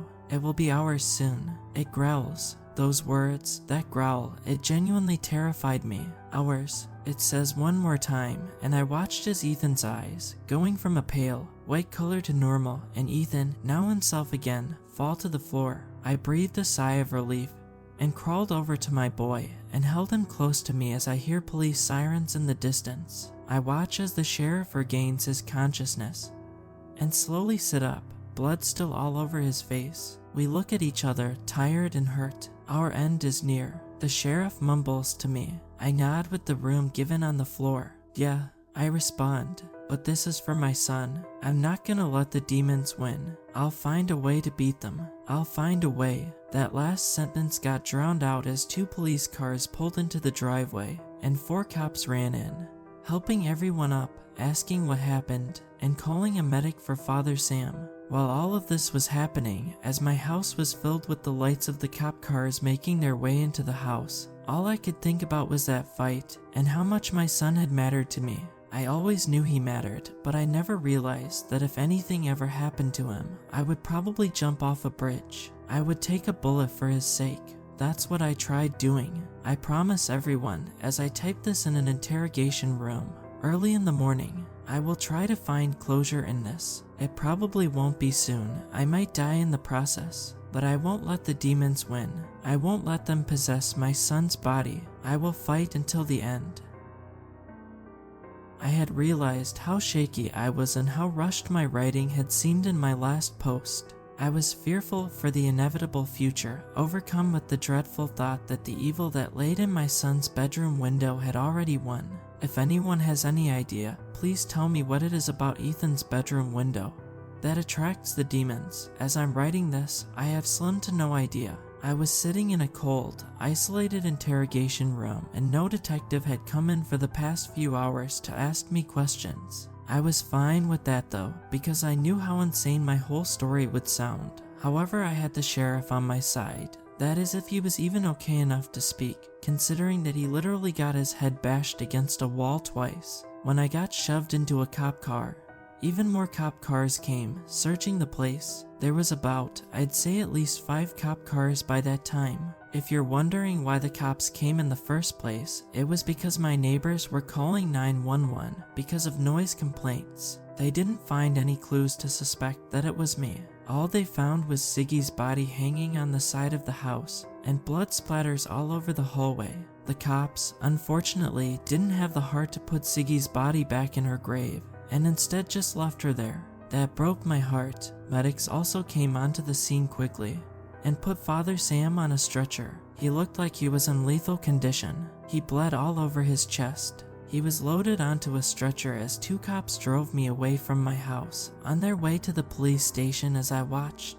They never told me what they were doing with Ethan. Luckily, the detective finally came into the room after what seemed like years, and he introduced himself as Detective Jones. He wore a fedora and he took it off as he sat down. He was completely bald. He reached into his briefcase and pulled out what looked like stacks upon stacks of papers, looking like it weighed about 100 pounds. He asked me about what happened at the house, and I told him the whole story, everything, even the demon stuff. I know he didn't believe me, but it was the best I could really do. There was nothing I could lie about. We were in there, with me recalling everything I knew, for about an hour. Detective Jones was nodding his head, writing notes down the whole time. I'm not going to bore you with any more details that happened within that hour. Detective Jones led me out of the room, where he motioned 2 cops to come over. I saw handcuffs in their hands as Detective Jones looked at me. I felt my attention shift its focus onto only him, as I couldn't believe what was happening. My eyes started watering, I was unable to speak, and it seemed everything in the world went mute, except for the words Detective Jones spoke. I'm sorry, but this seems all like a crazy and stupid excuse for your actions. You're under arrest for attempted murder, assault on an officer, and putting your son in extreme danger. Detective Jones spoke to me. I retrieved all my senses back. What? No, it wasn't me. I started to scream at them. The cops cuffed me, hands behind my back. I tried resisting, but they slammed me into the wall, cheek shoved up against it as they tightened the cuffs on my wrist. I thought all hope was lost. They pulled me away from the wall and began trying to walk me down to a jail cell, with me still resisting, not caring if I got tased. I wasn't going to get arrested when I had a son to try and protect. Before the sheriff shoved the doors open, his face with stitches on his forehead and a gauze pad on his nose as he quickly stops the 2 cops. No, he didn't do it. Don't arrest him, the sheriff ordered. The 2 cops obediently uncuffed me. I shook my wrists after feeling the pressure of handcuffs for the first time. Detective Jones looks at the sheriff confused. But sir, it couldn't have been anybody else but him. Just look at what he said, Detective Jones says, showing the sheriff his notes. The sheriff shakes his head. No, it wasn't him. I can't explain who did it because... The sheriff stops for a second, then continues. There's something supernatural going on at his house, and we're trying to solve it. I don't want you guys getting involved. Speaking of that, the sheriff points at me. I need to talk to him for a moment. If you would please leave the room. Detective Jones takes a big breath and sighs as he and the 2 other cops leave the room. The sheriff watches as they leave and turns back to me. Is Father Sam okay after, being shot? I asked the sheriff. Yeah, he's alive. Thankfully, he's in really bad condition though. He's gonna be in the hospital for a long time. He sighs. So now we don't have a priest to deal with this, I say, raising my arms. Yeah, I guess we don't. He stops mid-sentence, and his eyes widen. Wait, actually, I think I know a way to conclude this demon ordeal. Then let's do it, I exclaim, not thinking twice about it. Alright, but we need your son and ex-wife for it, the sheriff says. Why, I ask. I don't want to put them in danger. Ethan's already been through enough. I know, the sheriff says, but we need all of us for this. We're going to do a ritual. I remember reading in Father Sam's book that one of the ways to scare demons off is performing a ritual where they are at. There are multiple other ways, but this is the easiest. I whip my phone out of my pocket. Well, I trust you. Let them know, I say, calling my ex-wife. She picked up on the second ring and asked immediately what happened to Ethan. I told her everything that happened at the house, the massacre that took place, the huge brawl, and that I had no idea where the police took Ethan. I told her what the sheriff's idea was, and that he needed her and Ethan for it. She agreed to it pretty quickly, surprisingly, and told me to find Ethan as quickly as I could. I said I would and hung up. Do you know where Ethan is? I asked the sheriff right as I hung up. They took him to some evaluation room at the hospital. We need to get him out of there as quickly as possible. We don't have a lot of time, the sheriff says, getting out his keys. After that, we got out of the police station and got into the sheriff's cop car and drove right to the hospital. We parked and rushed in and asked to see Ethan at the front desk. The receptionist asked who I was, and I said I was his father, but she saw the sheriff and let us see him anyway. We pushed open the door to the evaluation room, where a doctor was asking Ethan questions about whatever the hell. Next thing I know, the sheriff reaches into his holster and pulls out his pistol and points it at the doctor. I look at him with shock drawn all over my face. I'm not gonna shoot you, but I'm going to need you to bring the boy over. It's important, the sheriff says, shaking his gun. The doctor, without saying anything, brings Ethan over to us, and Ethan hugs me. The sheriff puts his gun away as the doctor starts crying. Without saying anything, we leave the hospital with Ethan and get back in the car. What was that all about, dude? I asked the sheriff, buckling myself in. I'm the man of the law, the sheriff says. I'll do anything to help out a friend though. Dad, where are we going? Are you getting arrested? Ethan asks.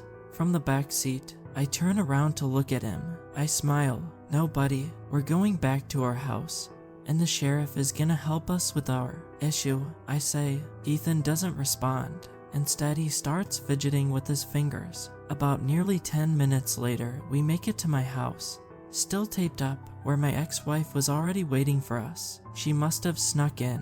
No cops were present on the scene. We walked in and my ex-wife hugged my son and asked the sheriff how we were going to do this. The sheriff looks at Father Sam's book he brought in. We're going to go into Ethan's room, stand around his bedroom window, and I'm going to read out a sentence on this page right here. He points on the opened book. My ex-wife gives a look. Don't you think that's a bit dangerous, since we know what the window does to people? When she says that, I remembered what I saw when I looked into the window.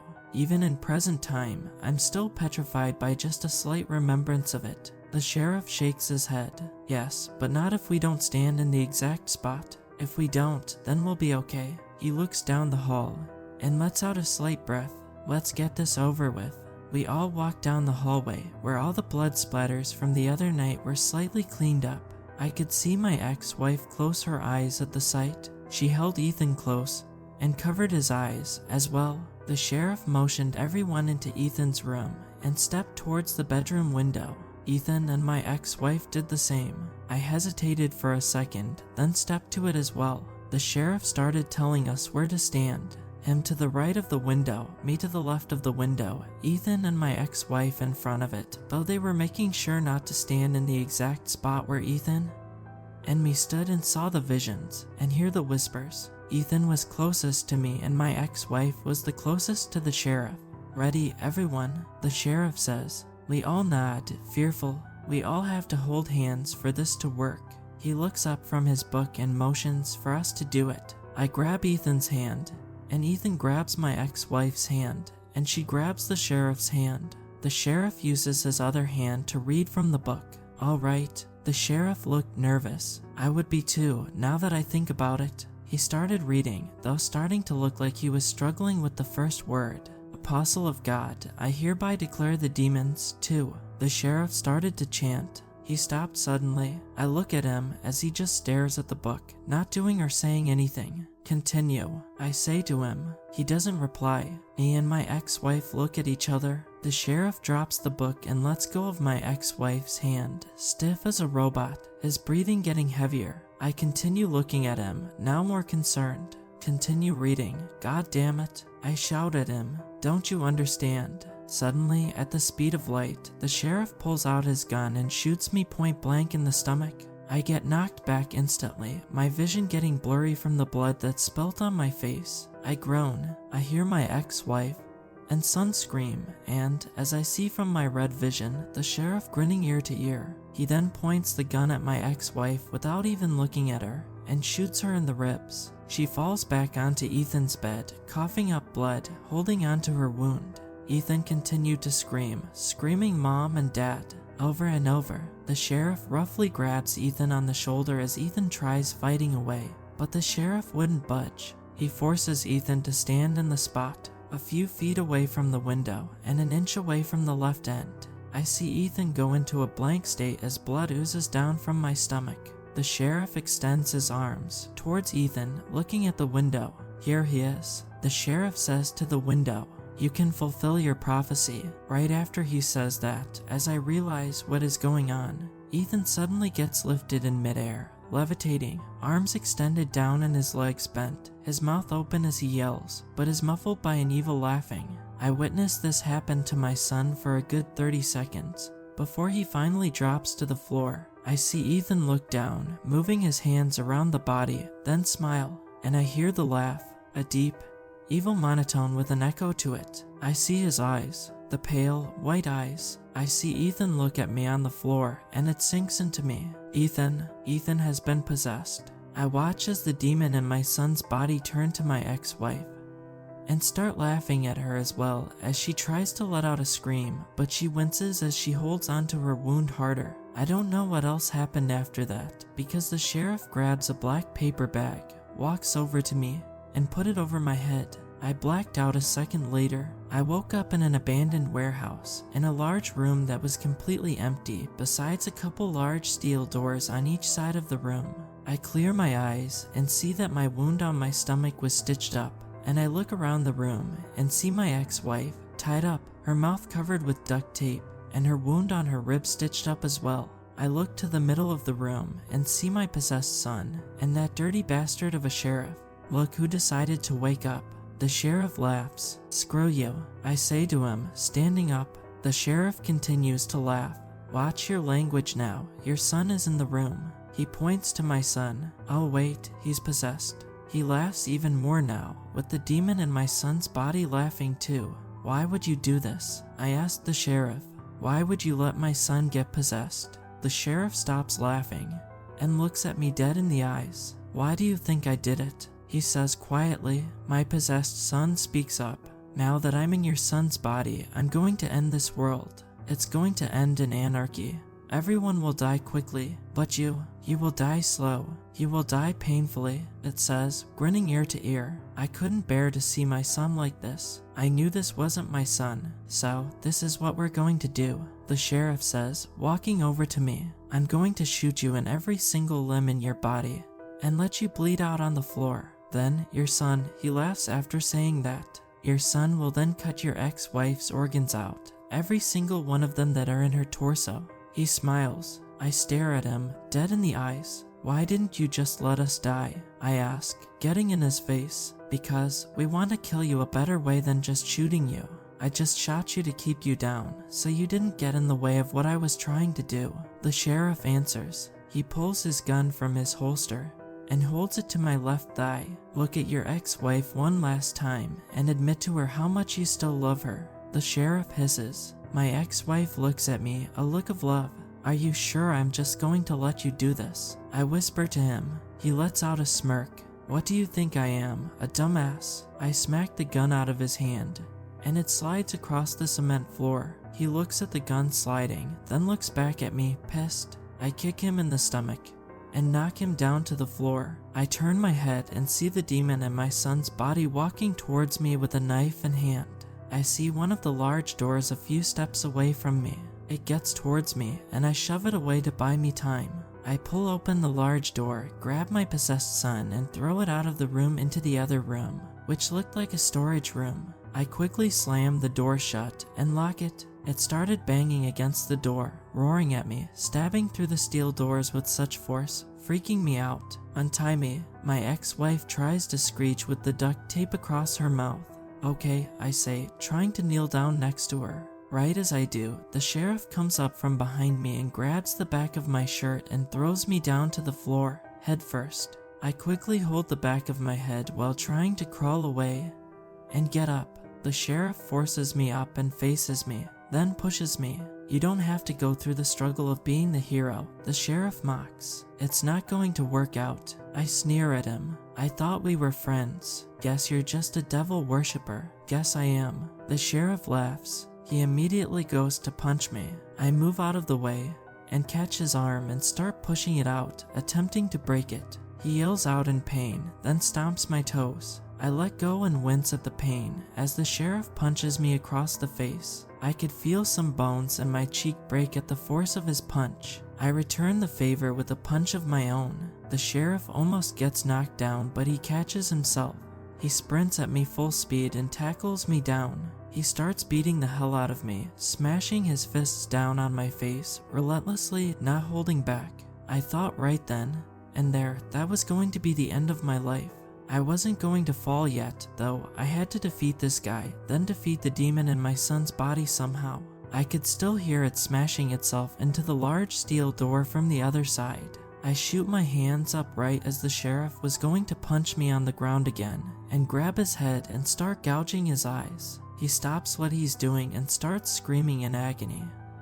He was trying desperately to break away, but I kept shoving my fingers into his eyes, trying to put him through as much pain as humanly possible. He was able to break away and shoot himself back, away from me before I could do much else. He was still screaming in pain. He got back up, his back facing me, his hands up to his eyes, yelling out every swear word in the book. I got up and started approaching him. I then grabbed him and started putting him in a chokehold, trying to make him pass out. He started struggling to breathe as he tried to break out of it. I heard him gurgling, and I knew I had won this fight. He was 1 second away from passing out before he elbowed me in my stitched up stomach wound. I let go of him, and I was having trouble even breathing. I turned my back on him, trying to catch my breath again. I could hear him walking and picking up the gun from the floor behind me. I turn around and see him pointing the gun at me.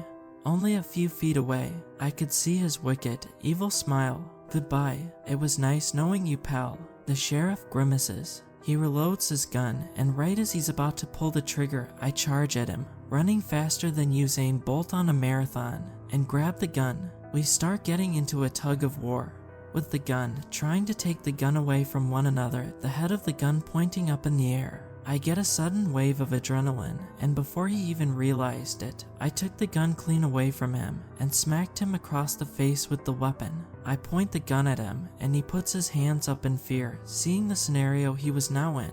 I could feel tears forming in my eyes as I said, "Goodbye. It was nice knowing you, pal." To him, he opened his mouth to say something, but I already pulled the trigger. Everything seemingly went into slow motion as the bullet shot out, and I watched as the bullet went right into his head, blood exploding from his skull, seeing him die instantly. The sheriff slumped to the ground, lifeless, blood leaking out of his head like a chocolate fountain. I drop the gun to the floor as my ex-wife starts crying at the sight of me killing a man. I continue listening to the noise of my possessed son grunting and continuing to slam itself into the large steel door. I then remember about my ex-wife.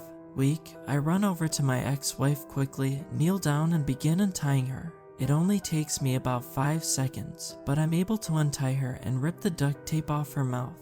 She looks at me, and I could tell how scared she was. "You killed him," she cries. I look down at the floor. "Yeah, I know," I say. Before we could say much else, my possessed son just then blasted itself through the large steel door, knocking it down, making a large crash, the noise echoing throughout the entire warehouse. I watched as my possessed son turns its head to look at me, its pale white eyes gazing upon me.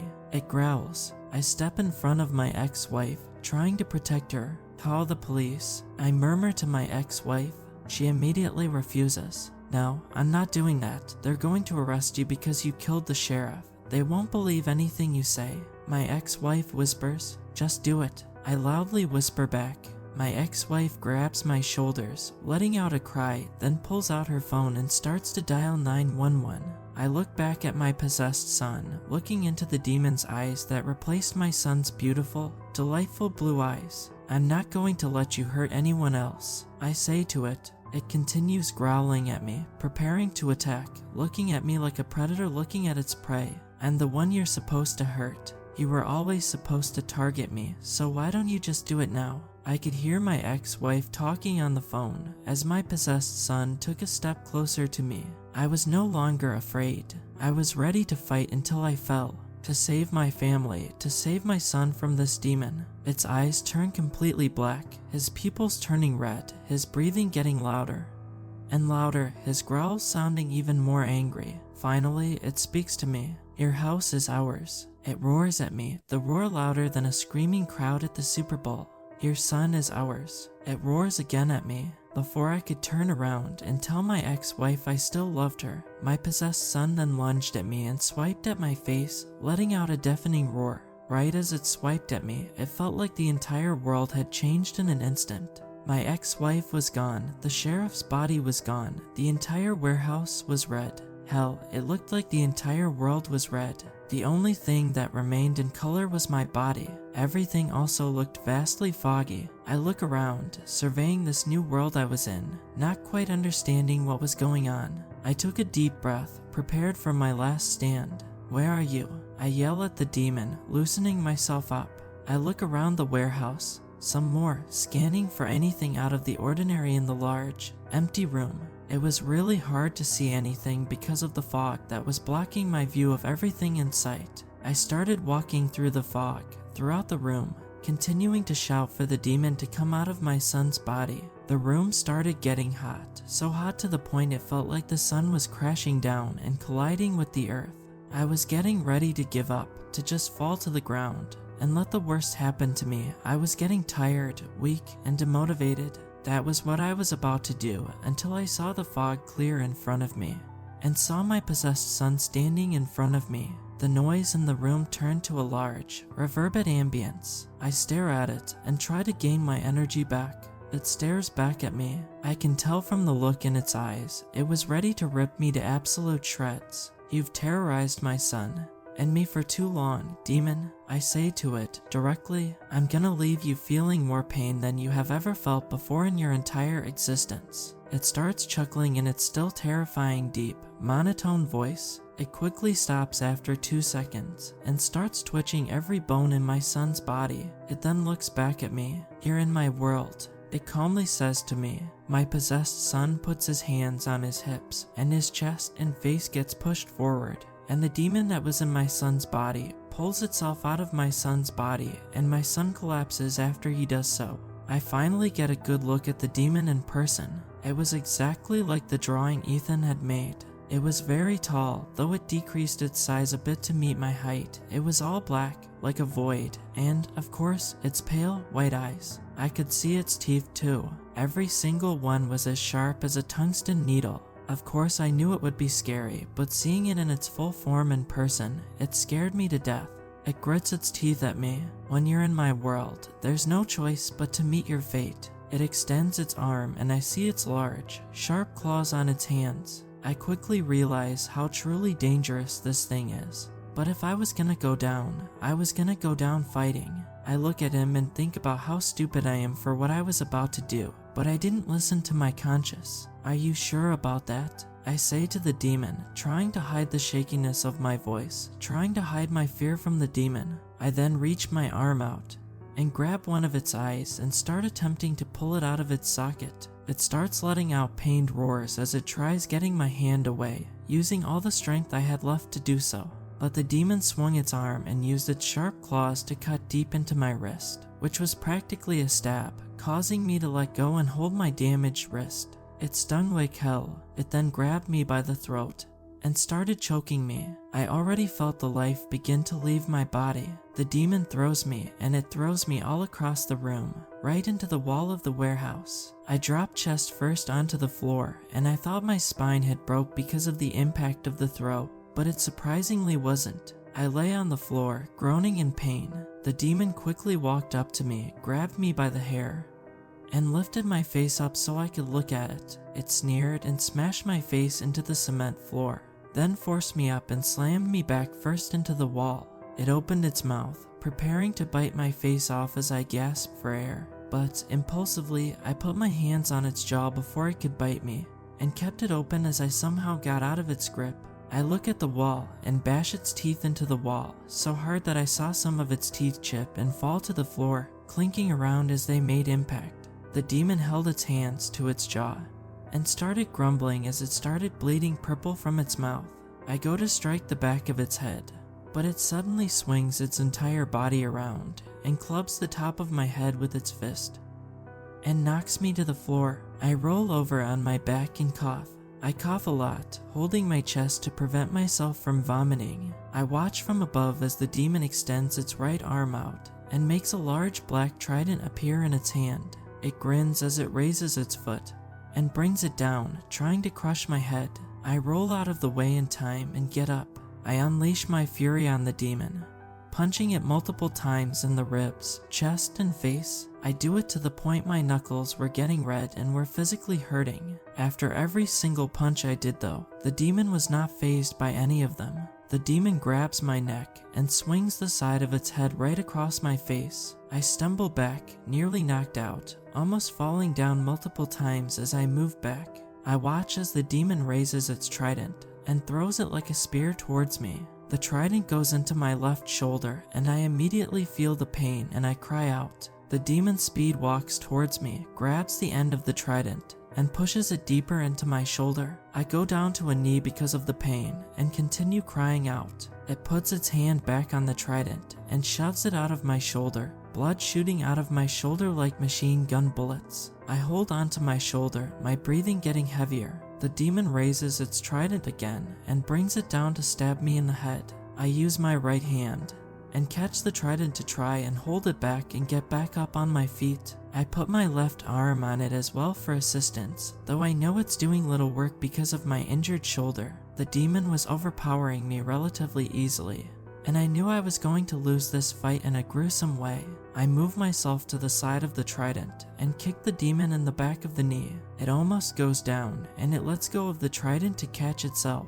I take advantage of this and stab the demon in the chest once it regains balance. It roars in pain as I stick it deeper into its chest, purple blood leaking from its chest, and it puts its hand on the trident, trying to take it out, but I continue pushing it deeper in, not allowing it to gain control of it. Finally, I let go of it when I feel the tip of the trident reach its back on the inside. The demon looked in bad shape, and I knew I had done some serious damage to it. I smirk at it, witnessing the intense pain it was in, as it looked down at the trident in its chest. It looked back at me and begun laughing like a maniac. I get confused. This thing should be dying by now. I stuck a trident deep in its body. It should be on the floor, bleeding out. Instead, it uses one arm to place it on the trident. The fear I had that slowly faded away just a few seconds ago was rapidly coming right back as the demon slowly pulled the trident out of its body, showing no pain whatsoever, and dropping the trident to the floor. I watch as the huge stab wound in its chest starts healing by itself, by an outside force, flesh crawling back into place, and within 10 seconds, it was as if it wasn't seriously hurt by anything. It continued laughing at me, ready to pounce on me. I was ready to accept my fate, giving up, until I remembered the first half of the prayer that the sheriff was saying when we were at the window in my son's room. Before showing his true colors, I stepped closer to the demon and looked at it directly in the face. I could tell it thought it had won. The look quickly faded away as I said the quote from Father Sam's book that I had memorized when the sheriff read it. Apostle of God, I hereby declare the demons too. That's about as far as the sheriff got, and I stopped for a second, thinking of something that Father Sam would write for a prayer, until I thought of something and continued. Be sent down and walk down the stairs of hell and face Christ. I wasn't sure it would work as it sounded like nonsense, but the demon's face automatically looked like it was glitching, and it started twitching around violently while making gurgling noises. Its whole body soon started glitching, and it continued twitching around as it let out screeches, and I realized that the demon was finally feeling true pain. It was showing weakness. The demon went down onto its knees, continuing to glitch, twitch violently, and screeched. It looked at me the whole time as it did this. Even though it had no facial features, I looked at its eyes and I could tell that it was giving me a pleading look. It reached its twitching and glitching arm out to me. It started to speak in a distorted, broken voice that went from high-pitched to low-pitched in every word it spoke. Please, I beg you, don't do this to me. I'll give you anything you want. I'll give you money, fame. I'll make you king of the world. I'll make you rule the world. You can't do this to me, it said. I shook my head at it as I felt all my anger building up.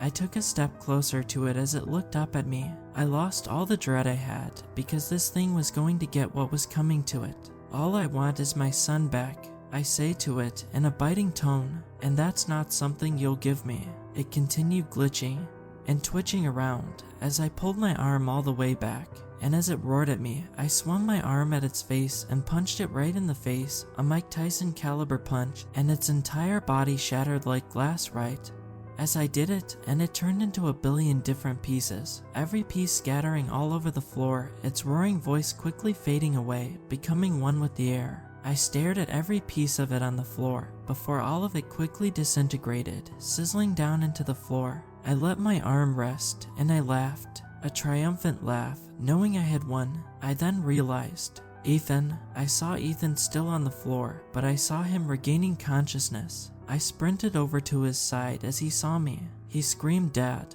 as I slid across the floor towards him and hugged him as the red-colored world around me and all the fog disappeared, and I returned to the real world, where I saw the sheriff's body, my ex-wife, and blue and red lights flashing from outside. I saw my ex-wife see me return from the demon's world, and she ran over to me, repeatedly saying, "Oh my God, oh my God." I stood up when she got close, and we held each other and embraced, telling each other we loved each other. This whole situation was terrible, but it did bring me and my ex-wife back together. Next thing I know, about a dozen cops enter the room with their guns drawn, looking at me and looking at the sheriff's corpse. Ethan started asking me what was going on as my ex-wife started realizing what they were going to do with me. I was about to tell Ethan the cops were going to help us before a cop roughly grabbed me by the arms and handcuffed me. Multiple cops started to come over to me, and another multiple cops went to the sheriff's body and were investigating it. "What the hell?" I yell at the cops that were putting me in cuffs. My ex-wife started telling them to let go of me, and Ethan started crying. "Sir, you're being arrested for taking hostage of the sheriff and murdering him, as well as pulling a gun on a doctor," one of the cops says sternly, and started walking me away from my family. They were right. I had killed the sheriff.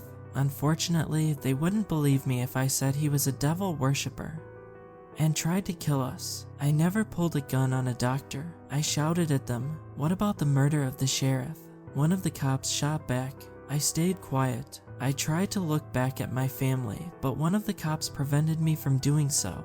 My ex-wife still continued telling the cops to let me go, but they quickly shoved me out of that room and continued shoving me through every door in the warehouse until we got outside, where there were multiple cop cars parked around it. I didn't see my ex-wife or Ethan again after that. I never got to ask my ex-wife if she wanted to get married again. I never got to see Ethan again. They shoved me into a cop car as two cops got in the front and drove me away from the warehouse. And as I glanced at the warehouse, I knew that Ethan was in there, confused on why I was being taken away, screaming at all the cops in there that I was innocent. I started to cry, knowing I probably would never see him ever again. Before they took me into the police station, I asked to see Father Sam in the hospital first. They refused at first, then after a second time of me asking, they finally agreed and said I had 2 minutes to talk to him before they took me out and took me to jail. So that's what we did.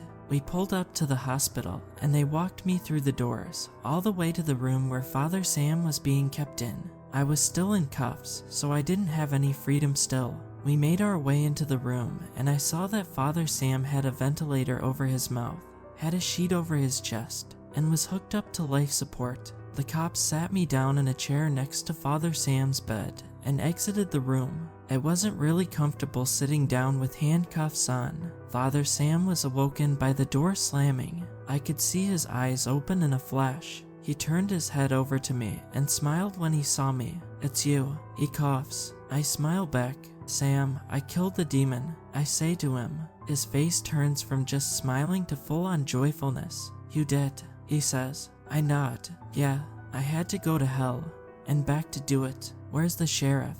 Father Sam asks, still joyful. My face goes cold. I struggle to find the words to tell him. "Well, we went to my house and into my son's room.